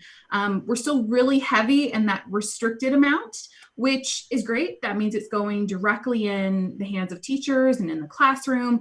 But it doesn't make us as flexible if Dr. Bedell comes to me tomorrow with a new innovative idea or a COVID need pops up. We just don't have that flexibility and funds to make that grant opportunity happen. So a real big goal for us is to increase those general donations in our annual campaign. In the middle column, we broke down that $439,000 that went directly towards KCPS programming.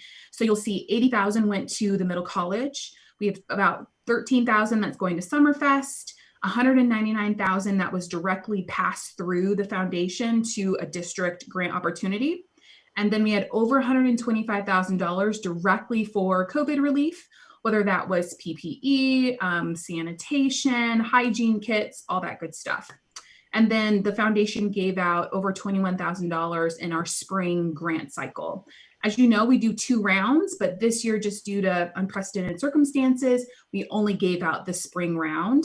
And a lot of those teachers chose to defer until fall programming. So they're actually in the middle of doing purchase orders right now to implement their spring grants. And then on the far right side, looking at our expenses.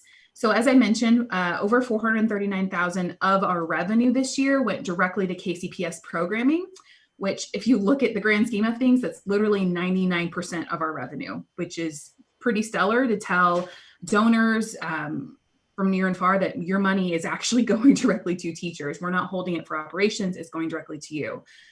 We spent about $33 on meals because couldn't get out there and shake hands and kiss babies this year. We spent about $1,200 on software and then just other additional supplies and marketing. But the good note, again, 99% directly on KCPS programming. I believe we were 97% last year. So we're just kind of trending upward. Next slide. So just breaking down the programming a little bit more for you all, looking at that motivated student pillar, we're still funding the reading interventionist program. That's over $150,000 a year. We are in our third and final year of that grant through the Greater Kansas City Community Foundation. It's been able to train over 6 interventionists and provide over 86 hours of literacy training. Over 110 of our K-2 teachers went through literacy training as well. Next, we have AVID. We're in our, I believe, our third year of that program. So that's over $182,000 each year. That's supporting 12 different schools. It shows you the breakdown below of secondary and elementary. And then we have over 300 plus students enrolled. I believe Dr. Wilson's probably provided an update on that program, but he's had outstanding results. And I'm excited for him to continue that program and potentially expand it in the years to come. But that's been a really great pillar for a lot of our high schools and middle schools. Next slide. Then again, we go to caring adults. So thinking about those spring 2020 instructional grants. With that, we were able to impact over 300 students, provide over 17 grants, and the finances range between $250 and $2,000. We're thinking about doing something a little different this fall. We still want to give out between $25,000 and $30,000 directly to our classroom teachers, but that might be a virtual focus. So what do you need at home to provide, most outstanding virtual teaching to our students? And so that might be whiteboards, that might be green screens, different headphones. So it might be something that we can fill that void for some of our teachers and redirect those funds. Next is COVID relief. We didn't do a full-blown campaign or solicit anything directly, but we still had a really good chunk of change roll in directly to support COVID-19 relief. The first was an outstanding check from the Hall Family Foundation. Some of you may note that the Hall family hasn't given to the district in over 10 years. So to be surprised with a generous donation of $100,000 to directly support COVID relief was really amazing, and just lets us know that people are hearing us, seeing us, and are truly invested in the future of our students. So we're honored and proud to have them contribute to the foundation this year. Next was T-Mobile and Sprint. They generously wrote a $5,000 check. I reached out to 15 in the Mahomies and said, hey, I need some hygiene products for our families that might be thinking about spending money on one thing versus personal care items. And he sent over 3 pallets from Head and Shoulders. So we were able to do shampoo, conditioner, body wash, deodorant. And this doesn't end here. We had $20,000 come in from Hendricks Automotive towards COVID-19 relief. I got another call or an email today from a local restaurant that's putting in over $6,000 for COVID relief. So we just have people that are really committed to our community and want to see what the needs are and help fill that gap. Next slide. Last is our engaged community. As many of you know, and some of you distributed in the pouring rain, we did Summerfest 2020 drive-through edition. We had 2 dates this year just to make sure we could accommodate everyone. We partnered with Fox 4 Love Fund to actually buy all of the school supplies. So through that, they raised about $80,000. Dr. Bedell came out and did a couple of spots for us. I did some spots. And people gave between $20 and $50 and generated over $80,000 for school supplies, which was great. The foundation then purchased backpacks to go along with that. And we put out maybe about 4,500 backpacks. 3,500 was distributed through Summerfest, and then the remaining 1,000 went to our admissions team. So as people enrolled and came into the BOE, they directly provided all of those families with backpacks and school supplies. The great thing with that is we were able to also still partner with some local health providers. So we had over 10 still meet us on both Saturdays and provide sports physicals and immunizations. I'm sure Lauren Grimes has shared with you that immunizations is going to be a big deal for the district. Many of our health clinics closed in March, and so some of our kids are out of compliance. So it was really great to partner with them to get our kids back into the system and ready for when schools do open up again. And then just another brief highlight on some of the great community partners that we've had. We're going into that second year partnership with Cordish, where we're giving away a free year apartment. So that's going live for our teachers. We still have 15 in the Mahomies where they're still giving us funds. And we're looking at a reading program with them. And then of course, our State of the Schools breakfast was last week. It's our annual fundraiser. It was supposed to be in May of this year, but due to COVID, we actually delayed it 6 months. And I will tell you, we still sold several more tables than last year. We sold 37 this year, only 32 last year. I believe last year we raised close to 74, 75,000. This year we raised 80,000. So with that delay, with a lot of budgets from local corporations really diminishing, the fact that people still showed up, still donated, purchased tables, we think is a great sign that they're committed to a partnership with the foundation and the district. Next slide. So last but not least, I do want to give kudos again to Dr. Bedell last week. He was a good chunk of our programming. It was great to kind of have a pre-recorded show where we got to showcase some of our student videos, performances, talk about some good things going on in the district, and then really turn it over to Dr. Bedell to provide an opening of schools update to a lot of our community members, our civic leaders, and then lay out what's the future going to look like for the city of Kansas City and Kansas City Public Schools. I got nothing but great feedback, tons of emails, text messages from folks saying they're ready to build a Kansas City that's worth it for our kids. So I'm really grateful for him and his leadership during this time and just providing a strong oration for a lot of our community leaders. And then for the foundation in 2020, 2021, we are actually working on financial stability. So as you could see earlier, a lot of our funding is restricted and going directly to KCPS. But as we think about, working on that MOU between my salary and the school district, adding any type of additional help, there's no way we can do that if we don't have the operational funds to do so. So thanks to a grant through the Kauffman Foundation, we're actually able to hire RSM Financial Services. They're going to come in and develop a full-blown financial dashboard for us. They're going to assist with some budget planning and preparation. We're working on some new desk procedures, and then honestly, a 5-year financial plan and review. We have a strategic plan, which is great, but I don't think when Dr. Bedell hired me 4 years ago that we were expecting such a crazy jump from 13,000 to 700,000, which is amazing and great, but we honestly did not have the structure in place to support such growth. So it's time to really take a step back and hire somebody that can come in and help us with that consulting and do that long range planning, because I believe the understanding is that the foundation would eventually cover my salary, so you're not coming out of pocket to support the foundation. We're truly an organization on our own that can provide great supplemental funding to the school district. And with that, I just want to thank each of you for your time and open it up for any questions you may have. Thank you. And I was thinking I might turn to Ms. Cortez or Mr. Hogan first, since they're, part of your organization, to see if you have any questions or even comments you want to offer. Ms. Cortez? I would share that I think the district really shines through Ms. Collier-White and her work. The board is very engaged in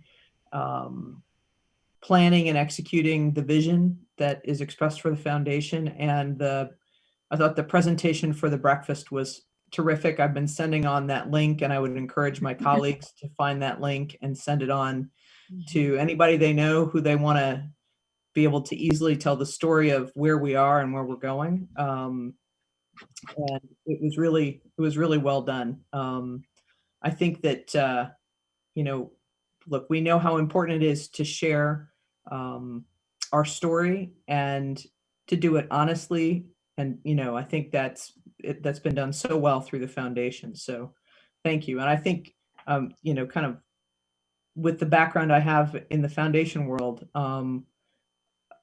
our foundation is doing a terrific job of communicating with their foundation peers and kind of establishing or reestablishing the commitment to receive and follow through on the grants that we talk with folks about. So I appreciate all the work that the foundation is doing. Thank you. Thank you. Mr. Hogan?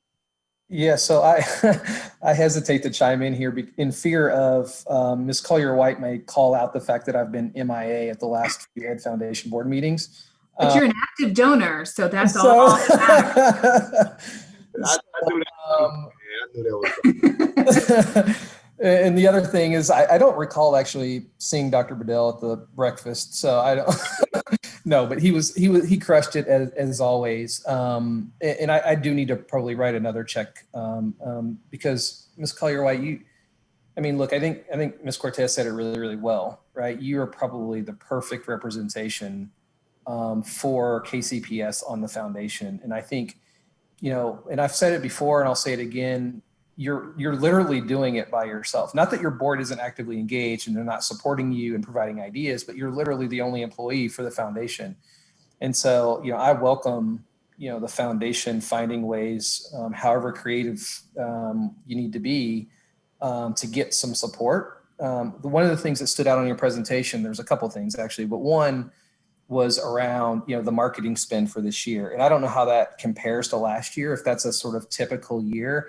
But I would encourage the foundation to beef that number up pretty significantly because you're going to get the return on that investment if you do it in a smart way. Right. The other thing is I would continue to sort of call on my fellow board colleagues to, everyone's in their own financial situation and I totally appreciate that. But if you have the means and are willing to find a way to contribute to the Ed Foundation, I think we have a responsibility to do so. And if you can afford it, then please contribute and be as generous as you can because you guys all know they're doing incredible work. And it's all going back to the benefit of our kids in one way or another. So thanks for the continued work here, Ms. Collier-White, and we appreciate it. Thank you.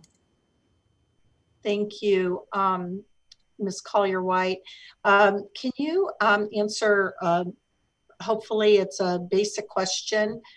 How does one donate to the Kansas City Public Schools Education Foundation? Can you illuminate that for us in the community?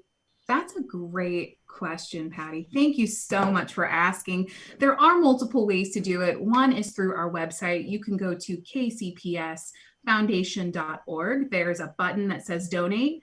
Click that and it will take you through the proper steps. You can actually write a check directly to KCPS Foundation and mail it to 2901 Troost, KCMO 64109, and I will receive it in my office. And then actually thank you, Joe, so timely, look at that. Then you actually can also get it from the district's website as well. I believe they have different panels, and so you can find access to it through the district's website. So many different ways that you can get access. You can write a check, you can donate. And also a lot of people, I'll be honest with you, have donated items, materials. We've had folks come in and say, I know you need wipes. I know you need Clorox. I know you need this for classrooms. And we just said, drop them off at the building. And I've handed them over to Lizelle and he's distributed. So we have people in this community that have just maybe hoarded in the early times of COVID, and they're just donating freely all of their extra items. So that's even helpful. So yes, there are many ways that you can support and give to the foundation, but always donate by going to kcpsfoundation.org. Thank you. I sensed you could answer that question. Yeah. Are there any other questions or comments before we continue? I don't hear any, but thank you, Nicole. We're really delighted to have you with us tonight. Thank you. Dr. Bedell, I believe now at this point we move to our regular business items. Thank you, Madam Chair. We have 8 items that we're asking the board to take action on. And our first item is to have the board to approve the 2020 property tax levy. And for that, I will pass it over to Ms. Quinley. Good evening again, board, and thank you to Joe, who's ready. We're going to real quickly hit a couple of highlight slides from our hearing earlier this evening and get down to the business. But just a reminder, earlier this evening, the board did hold as required the annual property tax rate hearing. And we've run through some numbers that result in a recommendation to you. On our next slide, we're going to, Joe, will you just click a few times? I'm sorry, that animates in. Bring me in some numbers. There you go, just keep going. At the end of the numbers, something important to note is we did see a decrease in total assessed valuation compared to this time last year of almost $286 million, or just over 7%. Next slide. And comparing in total tax levy to some of our surrounding districts, you see that Kansas City's next to the bottom there. We have a few with asterisks that are not yet completed for this year. Grain Valley, Lee Summit, Lone Jack Center, and Blue Springs. My guess is those will all go up because, as you know, under the Hancock Amendment, as assessed valuation goes down, the rate rolls up. And so we will stay in next to last place, but by average be a little lower perhaps. And then on the next slide, we have the recommended rate based on the allowable calculation and the formulas required by the state. This is a flat 4.9599 cents equal to the prior year rate and what is allowable under Article 10. Any questions? Are there any questions? Ms. Quinley, on the chart that you showed us as to showing us where KCPS sits in relation to other school districts in our kind of larger general area on the Missouri side, do you happen to know whether all of those school districts have a debt service levy as well? Yes, they do, all of them. Okay, so we are alone in the fact that we don't have a debt service levy. That is correct. Okay, thank you. Are there any other questions from the board? All right. Oh, Mr. Barca, yes. I was just going to reiterate my previous points about the impact of TIF going from our classrooms directly to the pockets of corporate developers being a challenging component here as we hope to approve a levy and maintain it, as well as, again, raise more awareness, as Chair Manser had brought up, the need for community support for a levy in the future, bond levy. So just wanting to make awareness around that, as we are very low compared to our peers in that effort. So just wanted to throw those two comments in there. Thank you.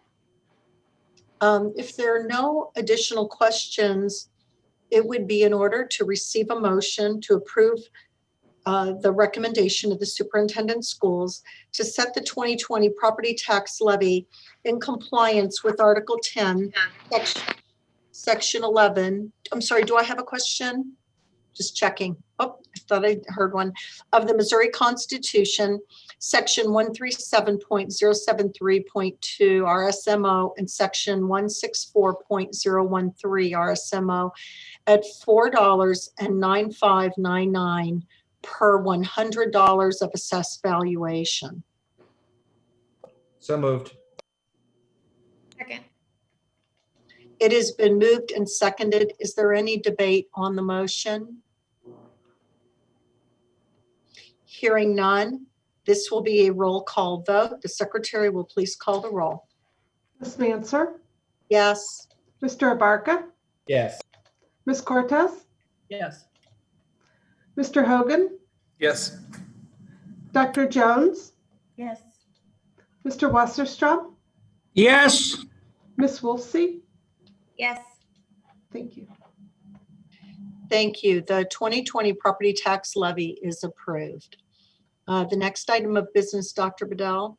Yes, Madam Chair. The next item is to ask the board to take action on our Blue Cross Blue Shield of Kansas City medical health insurance in the amount of $25,500,000. Any questions? I'll pass it over to Linda Quinley also. Good evening. We do have a little bit of presentation to share with you, Board Chair Manzer, Board, and Dr. Bedell. I have with me this evening Dave Johnson from CBiz, who is our broker partner.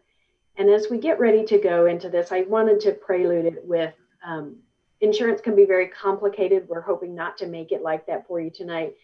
But the ask this evening of the board is to approve transition from a cost plus model of medical insurance for our employees, which is just one step away from being fully self-insured and going into that fully self-insured model.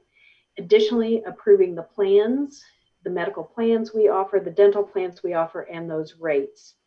We've been working toward this goal of getting into fully self-insured for the last couple of years with the help of CBiz. We really think the time is now and the time is right. And in the end, the maximum liability that the district will take going fully self-insured is very much the same as in the cost plus model, but there are other advantages. So we're going to quickly go through some slides that are going to seem very complex. We know you've had 2 or 3 different pieces of information over the last week. And so we're going to take you through those and then take your questions. So Dave, I think you're kicking us off. So Joe, if you'll go to the next slide, Mr. Johnson will be ready to go. Thank you, Ms. Quinley, and thank you all for your time this evening. We'll go fast, but we'll try not to go too quickly. As you have questions, obviously you can let us know. What we wanted to show you first was the results for the plan for calendar year 2019. Your plan is, as Ms. Quinley said, is funded via a cost plus plan with Blue Cross. This means you have, it is very similar, in fact, to a self-insured plan because you set your own rates at a certain level. You have a both individual pooling or stop loss, as we call it, for any large individual claim set at $100,000. You have what we call an aggregate or a maximum level. So if claims really go up in total through the year, you have protection there as well. You can see the highlighted line on this financial overview on this page, 2 highlighted lines. You funded in 2019 just over $21 million, and that would cover all employees, dependents, retirees, and the expenses of the plan actually came up to be $1,911,000 less than you funded. So you actually realized that surplus for 2019 because of the plan you're under. Mr. Phillips, if you go to the next slide, please. This next slide shows you where you are through the end of June of this year. And you are now at that would be through 6 months of the plan. You're at a $918,000 surplus. So the plan is working very well. It is, you're realizing surpluses every year. The next page is going to show you those surpluses. And these are 2 parts here.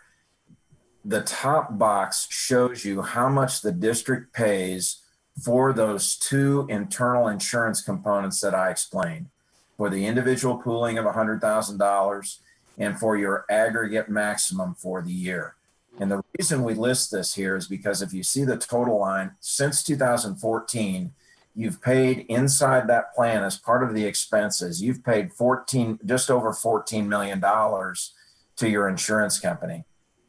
They have paid in claims over those individual claims over $100,000, $9.9 million.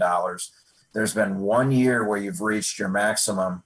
That was back in 2016. And really statistically, you didn't really reach it, but you did get there by $26,000.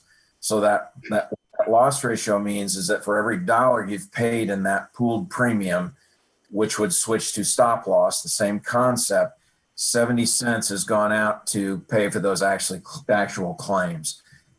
That is, that's low. The insurance company has done well on you over these last several years. The second box shows you, this is a little more involved concept. This shows you how you looked compared to your maximum for the year, your overall maximum, what we call the aggregate maximum. So in 2015, it was a little bit of a different plan. Your claims ended up at 82% of where you funded. So that difference that you saved, that you kept, was $1,749,000. 2016, that was the year that we talked about that you reached your maximum. You were 5% over what we all expected. You were right at, again, your maximum, and that means Blue Cross paid out. That's a red number because Blue Cross paid that out. For the rest of the years, 17, 18, 19, you are at 95, 88, 93% of what we expected you to be, but you are at even less of the maximum because the maximum is higher. So really what you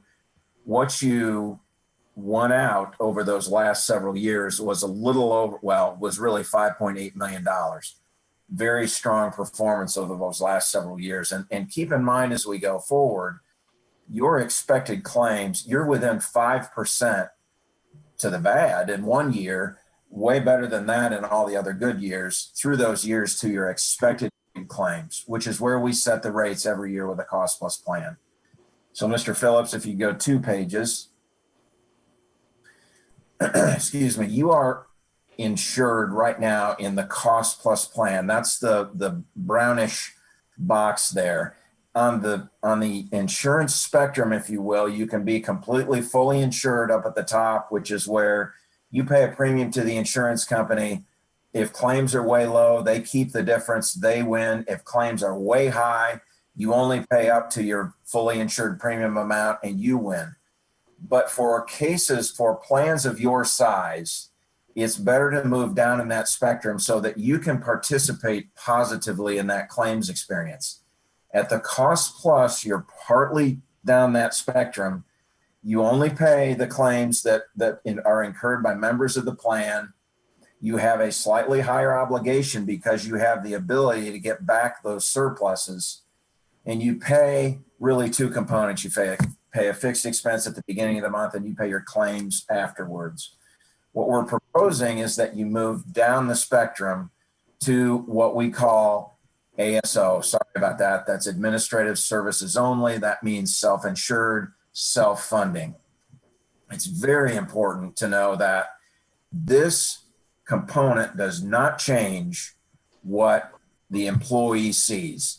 The employee has all the same plan designs, or that's what we're proposing, has all the same plan designs. They have all the same networks. They access care the same.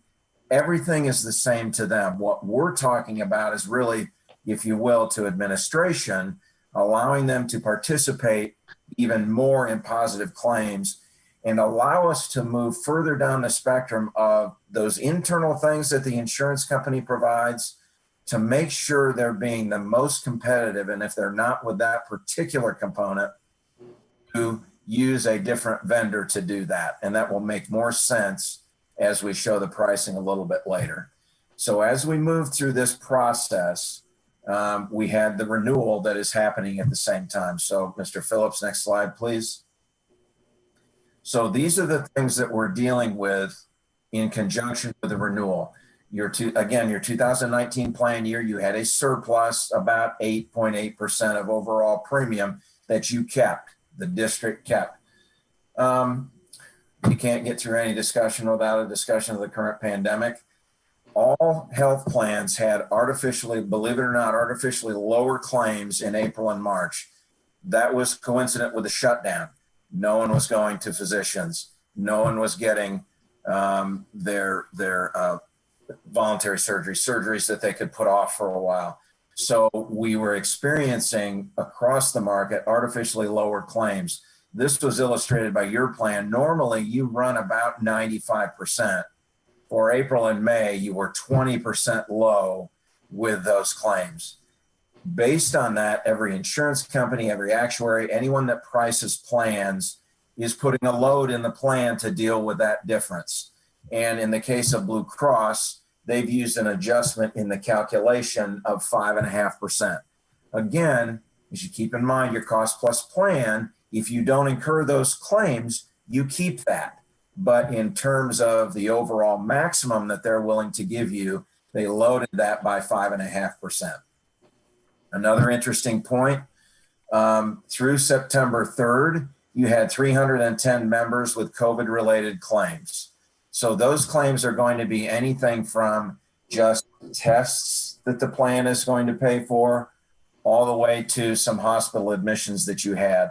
And actually, I just asked today for an update and to see if you've had any more admissions since July 21st. But you can see your claims total for those expenses as of September 3rd, about $250,000. That's a little higher, to be honest, than some of our other clients, but it's still really, actually, it's lower than a lot of us really thought. For 2021, there was an ACA tax built into the plan that has been suspended for 2021.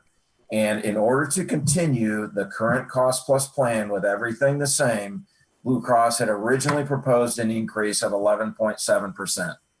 So if we go to the next page, Mr. Phillips, excuse me. You can see on the left side here, this is a lot of numbers. I apologize, but currently your expected numbers, if you look at the last two highlighted boxes, about $21 million, 21,629 for 2020 right now. The maximum for the year would have been 22,452. And you're running below so far, as we saw in the 2020 report so far, less than expected actually right now. To renew that particular plan, that would be an increase of 9.8%. The important thing that we can do by going to the self-insured plan is to what we call carve out the stop loss / pooled premium. That's the first highlighted line. You can see this year Blue Cross is charging $4.2 million. They want that to go to 4.5, almost $4.6 million. By going to the self-insured platform, we can carve that out and have that insurance component with a separate vendor who provides a much more competitive rate, competitive cost for that plan. That is a solid rate. Generally, stop loss companies don't provide a solid rate until probably 30 to 60 days ahead of your renewal. You've done very well. This particular, we're recommending that you actually utilize Sun Life, which is one of the largest, if not the largest, stop loss carriers in the country. That is, of the fixed expenses, that is a true savings of $2 million. By doing that, even with the higher corridor, and you go from a 5%, if you will, 5% corridor, 5% maximum over expected paid claims to 25%. But by doing that in this particular year, if you look at the last two highlighted boxes, your expected paid claims would actually be a 5% discount. Your maximum claims would actually be slightly lower than with the cost plus. And that is purely the savings this year with that stop loss premium. Ms. Quinley, should I ask for any questions or just keep rolling? Okay, I read your lips. I think you're muted right now, Linda, sorry. Just keep rolling. Okay. So the next slide, Mr. Phillips, shows you for plan. And again, it's important to remember every member in the plan would continue to have the plan that they have today, or they can move plans just like they have in years past. Leave all those plans the same. Their premium currently, so the district's contribution currently, if you look right in the first box under Blue Select plus Spira, you can see we've added in there the number of folks in that plan. So 570 single employees, 36 families. Today, the monthly premium for that plan is $750. And that's the district contribution today toward the plan. To go to the cost plus plan, that would be the 9.8% increase. That cost would go from $750 to $823.50. And that would be the recommendation for the district to increase to, so the employee would still have zero cost. If you went to the self-insured plan, $788, still zero cost. And you can see kind of rolling through all of the other plans exactly where those plans would fall. If you look at, if you will, the last two plans at the bottom of the page, there's a negative number there for the employee. That would be the contribution to the employee's HSA plan if they enrolled in that plan. District would pay 100% of the cost of the insurance of the plan, and then the employee would get a contribution. Looks like you want to talk now, Ms. Quinley. No. No? Nope. Good? Keep going. Well, I am going to let you, the next slide, since these are numbers that you had put together. Yeah, one of the things that we wanted to share with you, probably one of the most important components, is how do we afford to move into this and know that we have protections in case a bad year comes or something like that. And important for you to know, in the cost plus model, we already have funds set aside on our balance sheet and in our reserves specifically related to our insurance program. So that bottom figure, $5.8 million, sort of looks like that amount that was on the earlier slide, is set aside right now on our balance sheet. And what we would do in a self-insured scenario is we take it off of the balance sheet and out of the fund balance of the operating fund where it's restricted, so it doesn't reduce what's available for use, and create an internal service fund for medical premiums. So we have a very strong $5.8 million starting balance to manage this fund under. Again, has zero net effect on the fund balance of the district, but gets set aside over there specifically for this use. On the next slide, just kind of my way of very conservatively showing you just on the premiums what the operating budget would save this year, almost $900,000, very conservative number, as compared to if we stayed with cost plus and needed to take that 9.8% increase. On the next slide, we're looking a little more then at how the money might manage, because when you are fully self-insured outside the cost plus, you are going to be net at the end of the year, either up or down in your fund balance for this. So that first model under the salmon color shows if we hit expected, which Mr. Johnson shared with you is what our history has been closer to. We start with that 5.8 balance. When we look at the revenues from premiums and the plan expenditures, we end up putting $2 million more into the fund balance. And what that would do would be set us up really nicely to, again, continue managing increases so that they aren't those more traditional 6, 7, 8, 9, 10% increases that you'll get in a fully insured plan. The middle ones takes a little more conservative look at it, and it says, so what if the claims costs went up by 5%? We'd still be $1 million ahead and have a healthy fund balance. And the bottom one says, what if we hit those maximum assumptions, which historically just doesn't happen? What would it look like? And we'd take a loss, but have $4 million in reserves. And if we took that loss, on the next slide, you see it's really, regardless of which way we go, the net result to the balance sheet is the same. It's a matter of whether the money is ours or the money is someone else's. And just a reminder that we experienced that $5.8 million in net premium over claims in that last 5 years. So we feel really confident that affording this inside our own current balance sheet we're in a really strong position to do that. And so on the next slide, I think Mr. Johnson will talk us through a few benefits and advantages, and then we would be happy to take your questions. Sure. Again, I think it's important to remember this would be seamless to employees.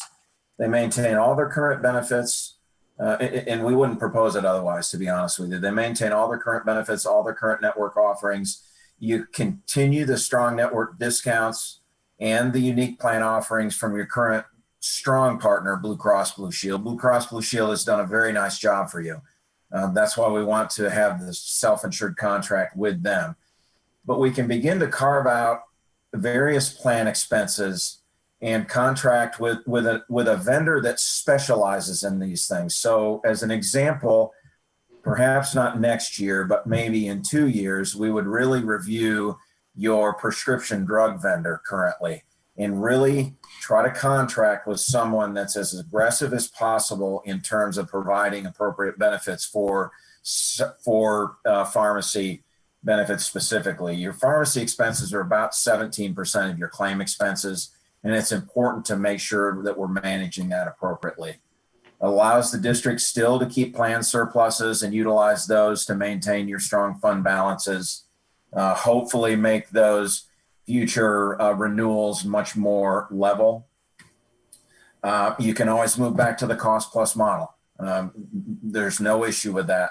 And then the savings on the 2021 premiums would pass right through to employees, and even more so to those employees who are paying for dependents on the plan, because they bear some of the cost as well. So if I could just add a couple of more items on that. A couple of things that are really important. When you move into self-insured and you use a third-party administrator to process claims and all of those things, so two things happen there. Our employee workload goes up just minimally. We have to settle claims weekly instead of monthly. So we write 4 checks a month instead of 1. It's probably an ACH we initiate. So a few more minutes in accounts payable weekly. But the most important component is we're not actually interacting with the personal data of our employees when we're self-insured. So their privacy stays intact. We don't know who is dealing with what kind of issues. We just know what the claim totals are. And so I think that's a really important component. It's a worry that employees have. Does self-insured mean that the ladies down the benefits office know all of my business? Absolutely not. So with that, I think we're ready for questions or a motion.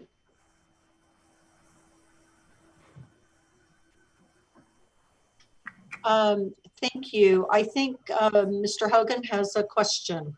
Not so much of a question, but really just sharing my position. So I have some experience with this on the employee side at Cerner. They were self-insured for, I believe, the entire time I was there, almost 12 years, or maybe just the majority of the time.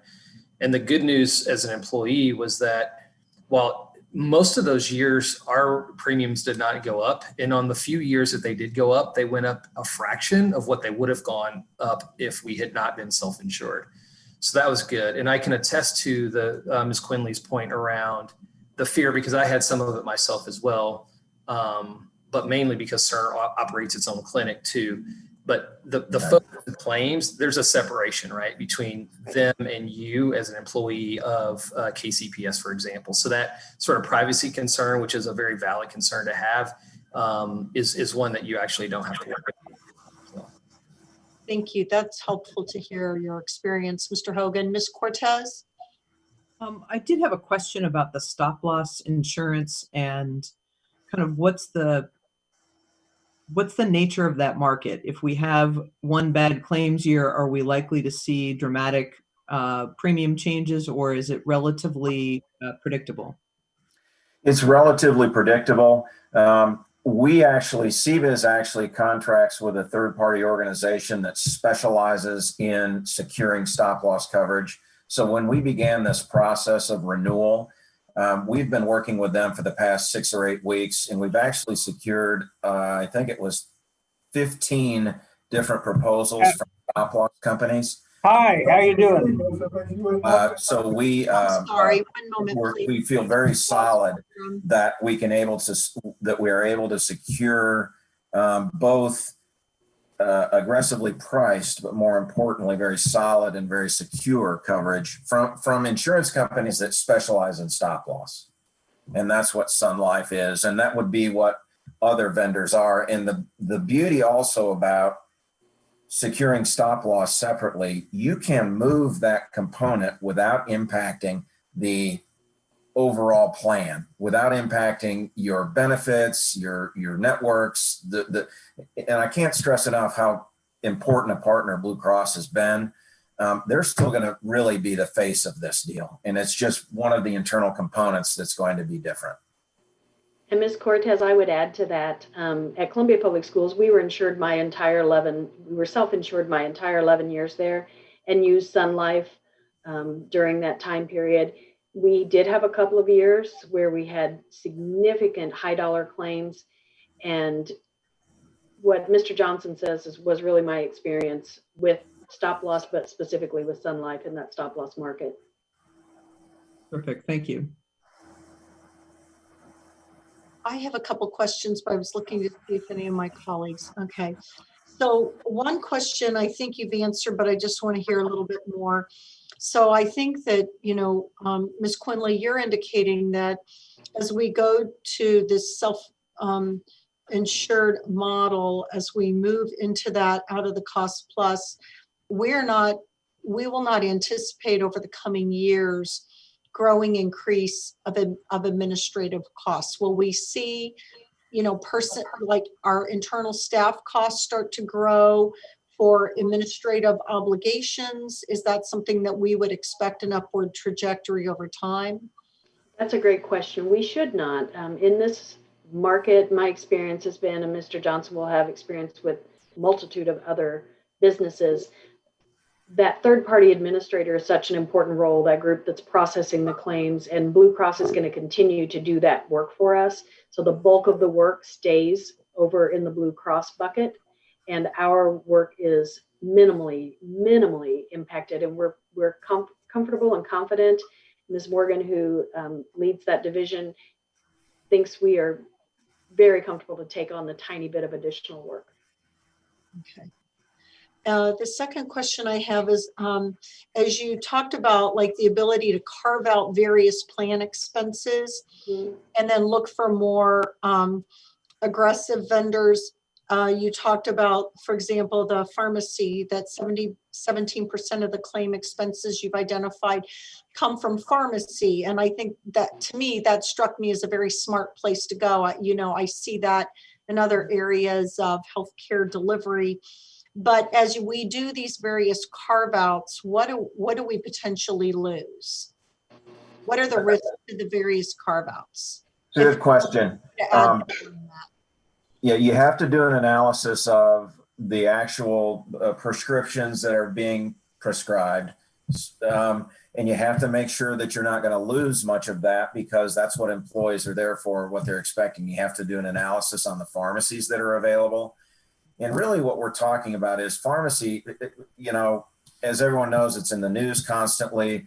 There are all sorts of rebates and refunds available in the market. Blue Cross, under your current plan, does give you back a pharmacy credit every quarter, and it's a fairly significant amount of money, but there's a lot of money out there, and they are literally, Blue Cross recontracted with a different pharmacy manager effective January 1, 2020. So they have done the same thing.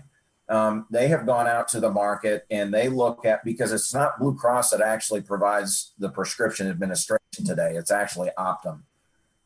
So we're able to go out and explore that for you specifically, at the same time making sure that we're still servicing the employees as they expect, still have access to appropriate prescriptions, still have access to pharmacies, locations, mail order, etc.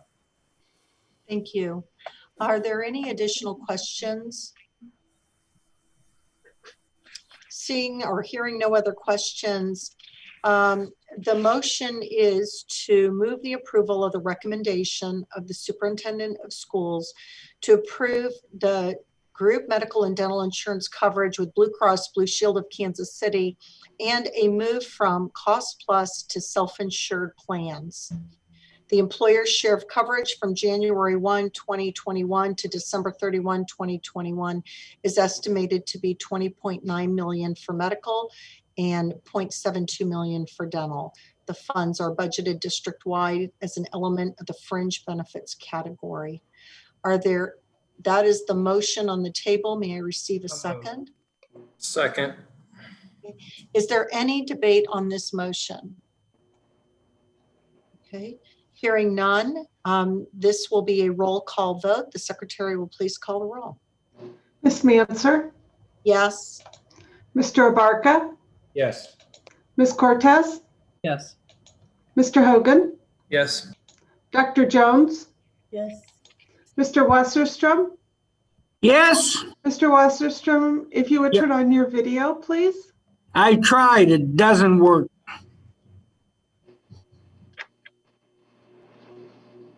One moment, please. The computer says I can't because the host has stopped it, so it's up to you. Okay. Ms. Wolfsey. Yes. Thank you. There is a majority in favor, and the coverage with Blue Cross Blue Shield of Kansas City and the move from Class Plus to self-insured is approved. Dr. Bedell, the next item of business. Thank you, Madam Chair. The next item of business is the administration's asking the board to take action on our educational-based services in the amount of $2,085,000. Just let me start it. This is for special ed staffing, sub It has a mind of its own. the renewal contract. Thank you. Are there any questions on this item? Okay, hearing no questions, it would be in order to have a motion to approve educational-based service agreement renewal. So moved. Second. It has been moved and seconded. Is there any debate on the motion? Hearing none, this will be a roll call vote. Those in favor will respond yes. Those opposed, no. Secretary will call the roll. Ms. Manser, Yes. Mr. Abarca, Yes. Ms. Cortez, Yes. Mr. Hogan, Yes. Dr. Jones, Yes. Mr. Wasserstrom, Yes. Ms. Wolfsey. Yes. Thank you. Thank you. The educational-based services agreement renewal is approved. Dr. Bedell, the next item. Thank you, Madam Chair. The next item is the administration is asking the board to take action on the Children's Center for the Visually Impaired in the amount of $430,000. These are outsourced services for visually impaired students that we serve.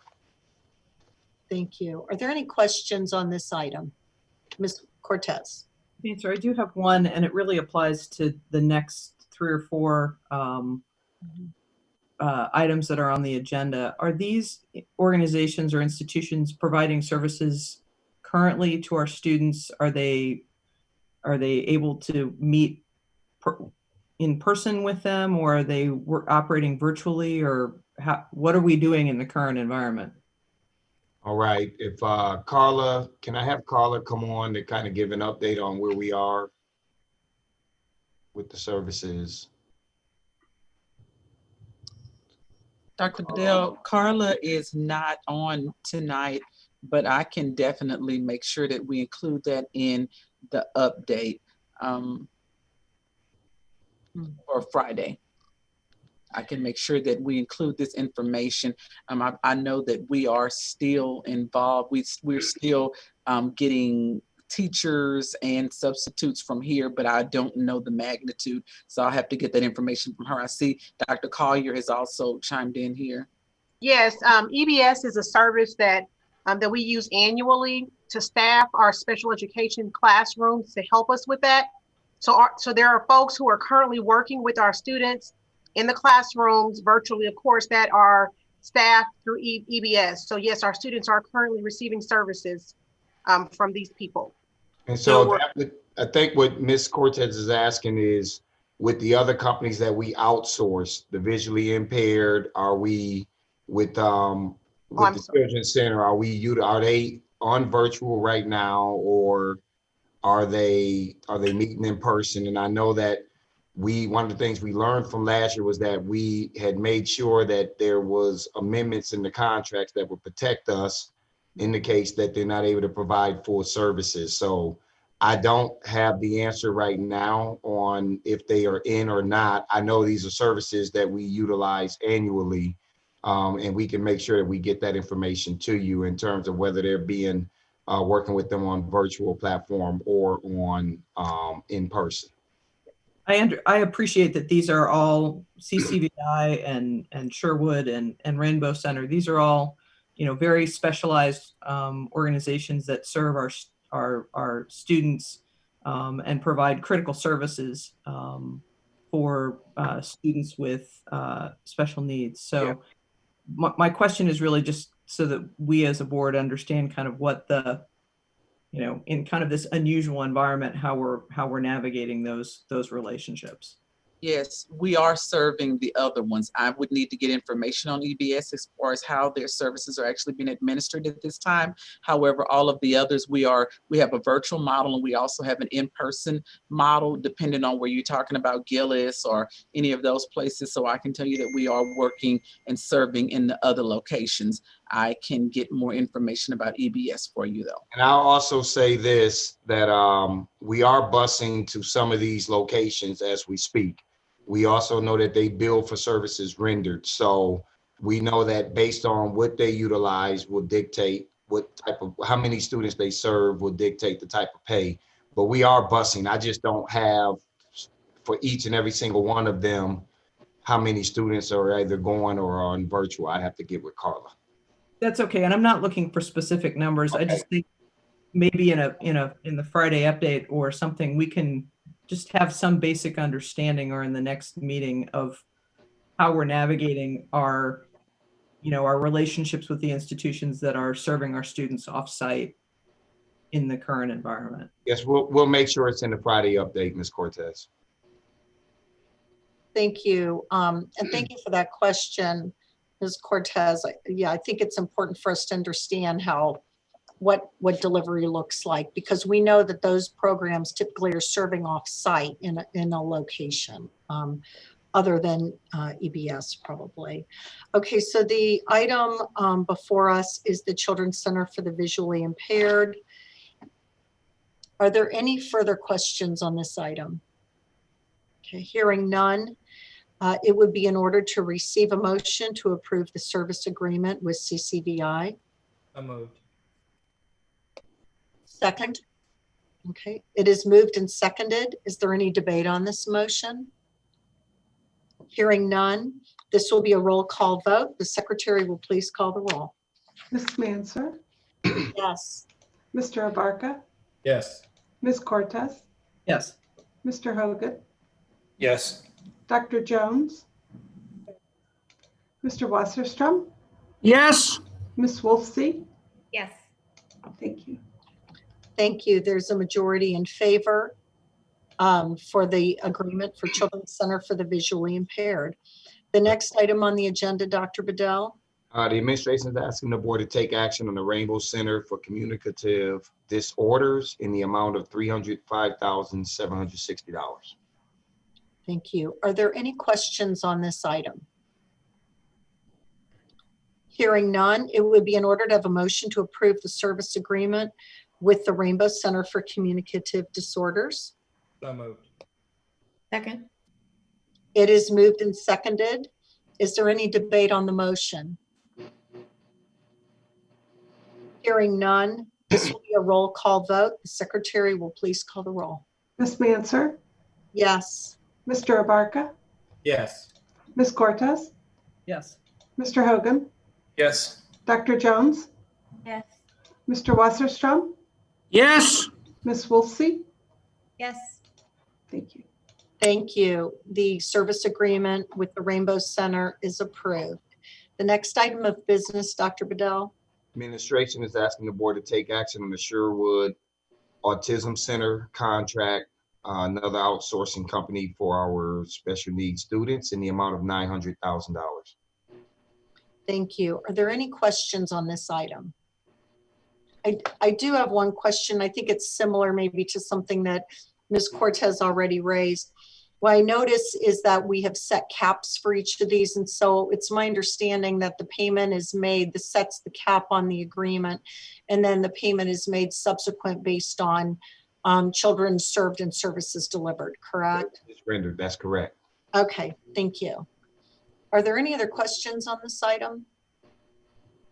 Hearing none, it would be in order to have a motion to approve the agreement with Sherwood Center. So moved. Second. Okay. It is moved and seconded. Is there any debate on the item? Hearing none, this will be a roll call vote. The secretary will call the roll.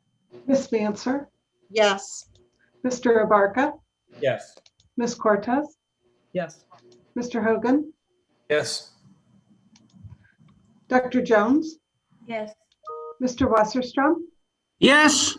Ms. Wolfsey. Yes. Thank you. There's a majority in favor, and the service agreement with Sherwood Center is approved. The next item on the agenda.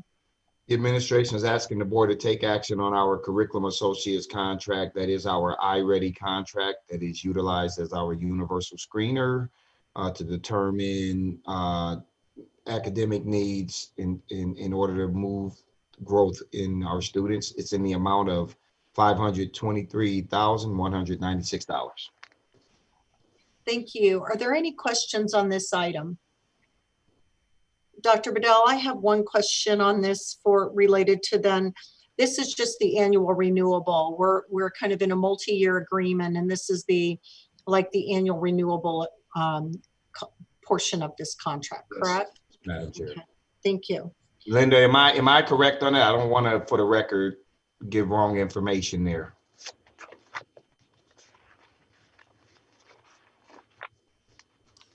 You are correct. Okay, making sure. All right. Thank you. Are there any other questions on this item? Hearing none, it would be in order to have a motion to approve the renewal agreement with Curriculum Associates, LLC. So moved. Second. Is there any debate on the motion? Hearing none, this will be a roll call vote. The secretary will call the roll. Ms. Manser, Yes. Mr. Abarca, Yes. Ms. Cortez, Yes. Mr. Hogan, Yes. Dr. Jones, Yes. Mr. Wasserstrom, Yes. Ms. Wolfsey, Yes. Thank you. There's a majority in favor, and the agreement with Curriculum Associates is approved. Dr. Bedell, the next item. Madam Chair, the administration is asking the board to take action on the KCPS funding agreements with individual charter schools in the amount of $9,740,236. These are part of the funding discussions that we've had as a part of the Ed Collaborative here in the Kansas City region. Are there any questions on this item? Hello? Yes, Ms. Wolfsey, sorry. I'm sorry.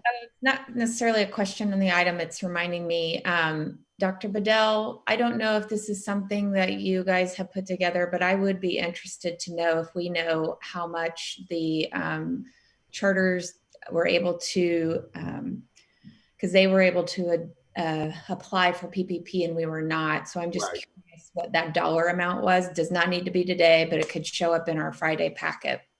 All right, Linda, do we have access to that? I know we saw ranges. I don't know if we were able to get the exact amount. I believe we do have it and could provide it for you this week. Okay, thank you.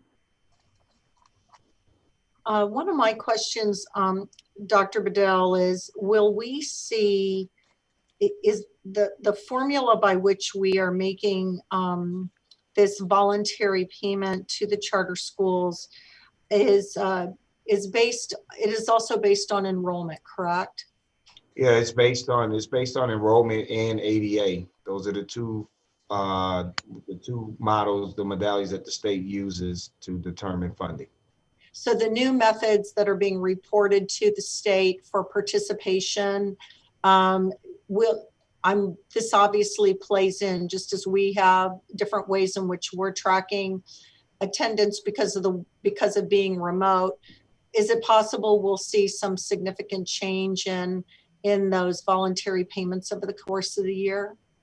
And that maybe is not a very smart question, but I just want to understand, since I know attendance tracking is looking a little different this year. I mean, that's a real difficult question to answer because, I mean, a lot of this too is about everybody doing it with integrity. And it's just, yeah, that's a great question. Linda, you want to chime in on that? Because I don't have an answer. Yeah, there was a ruling by DESI that they will use their prior year. In July or August that allows charter schools to start using the 2-year high, just like the traditional school districts do, to give them a little protection from what is expected to be low attendance rates this year for all of us. Yep. So this one, we might see some move in it's just going to be an unknown until we get down to the end of the road and we get that, as Dr. Bedell said, the components of the WADA factor, the September membership, the January membership, and then those attendance percentages. But I would expect that last year's numbers will be what we all end up getting paid on and what we end up sharing on. And I think that's a fair way to look at it, because this is going to be very difficult, and everybody's going to take a hit. And that's the reason why I mentioned the integrity thing. Right. Everybody just, we're going to do everything in our power to make sure that we're maintaining integrity and reporting, because I'm not trying to be on anybody's news story because we falsified data. We've already been there. So Dr. Bedell, I think you've answered my question, though. I just want to be sure I'm understanding.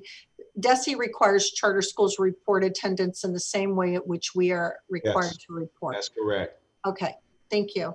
Are there any other questions on this item? Okay, hearing none, it would be in order to have a motion to approve the individual funding agreements for a group of charter schools to fulfill KCPS's commitment to all students in the KCPS boundaries to bridge the 2021 funding gap to charter schools.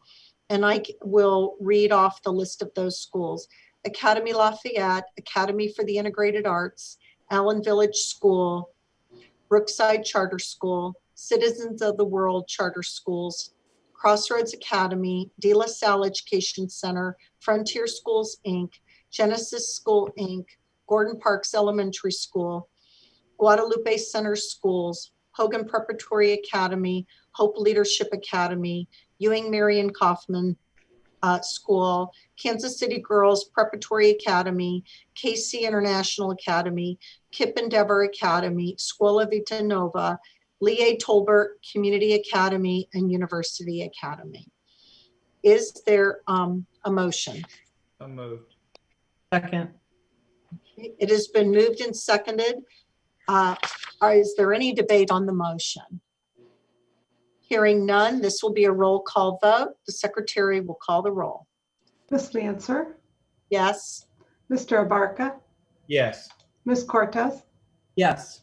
Mr. Hogan, Yes.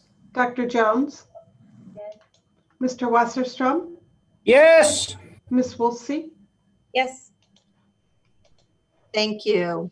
There's a majority in favor, and the individual funding agreements for the charter schools identified is approved. The next item on the agenda, Dr. Bedell, because I think you have completed yours, is the items on the consent agenda. It would be in order to receive a motion to approve items 1 through 28 that appear on your consent agenda. Moved. Second. It has been moved and seconded. Is there any debate on the motion? Hearing none, this will be a roll call vote. The secretary will call the roll. Ms. Manser, Yes. Mr. Abarca, Yes. Ms. Cortez, Yes. Mr. Hogan, Yes. Dr. Jones, Yes. Mr. Wasserstrom, Yes. Ms. Wolsey. Abstain. Thank you. There is a majority in favor, and the consent agenda items are approved. This brings us to the conclusion of our agenda for this evening. So if there is no objection, the meeting is adjourned. The next board meeting will be on October 14th. Thank you, everyone. Good night.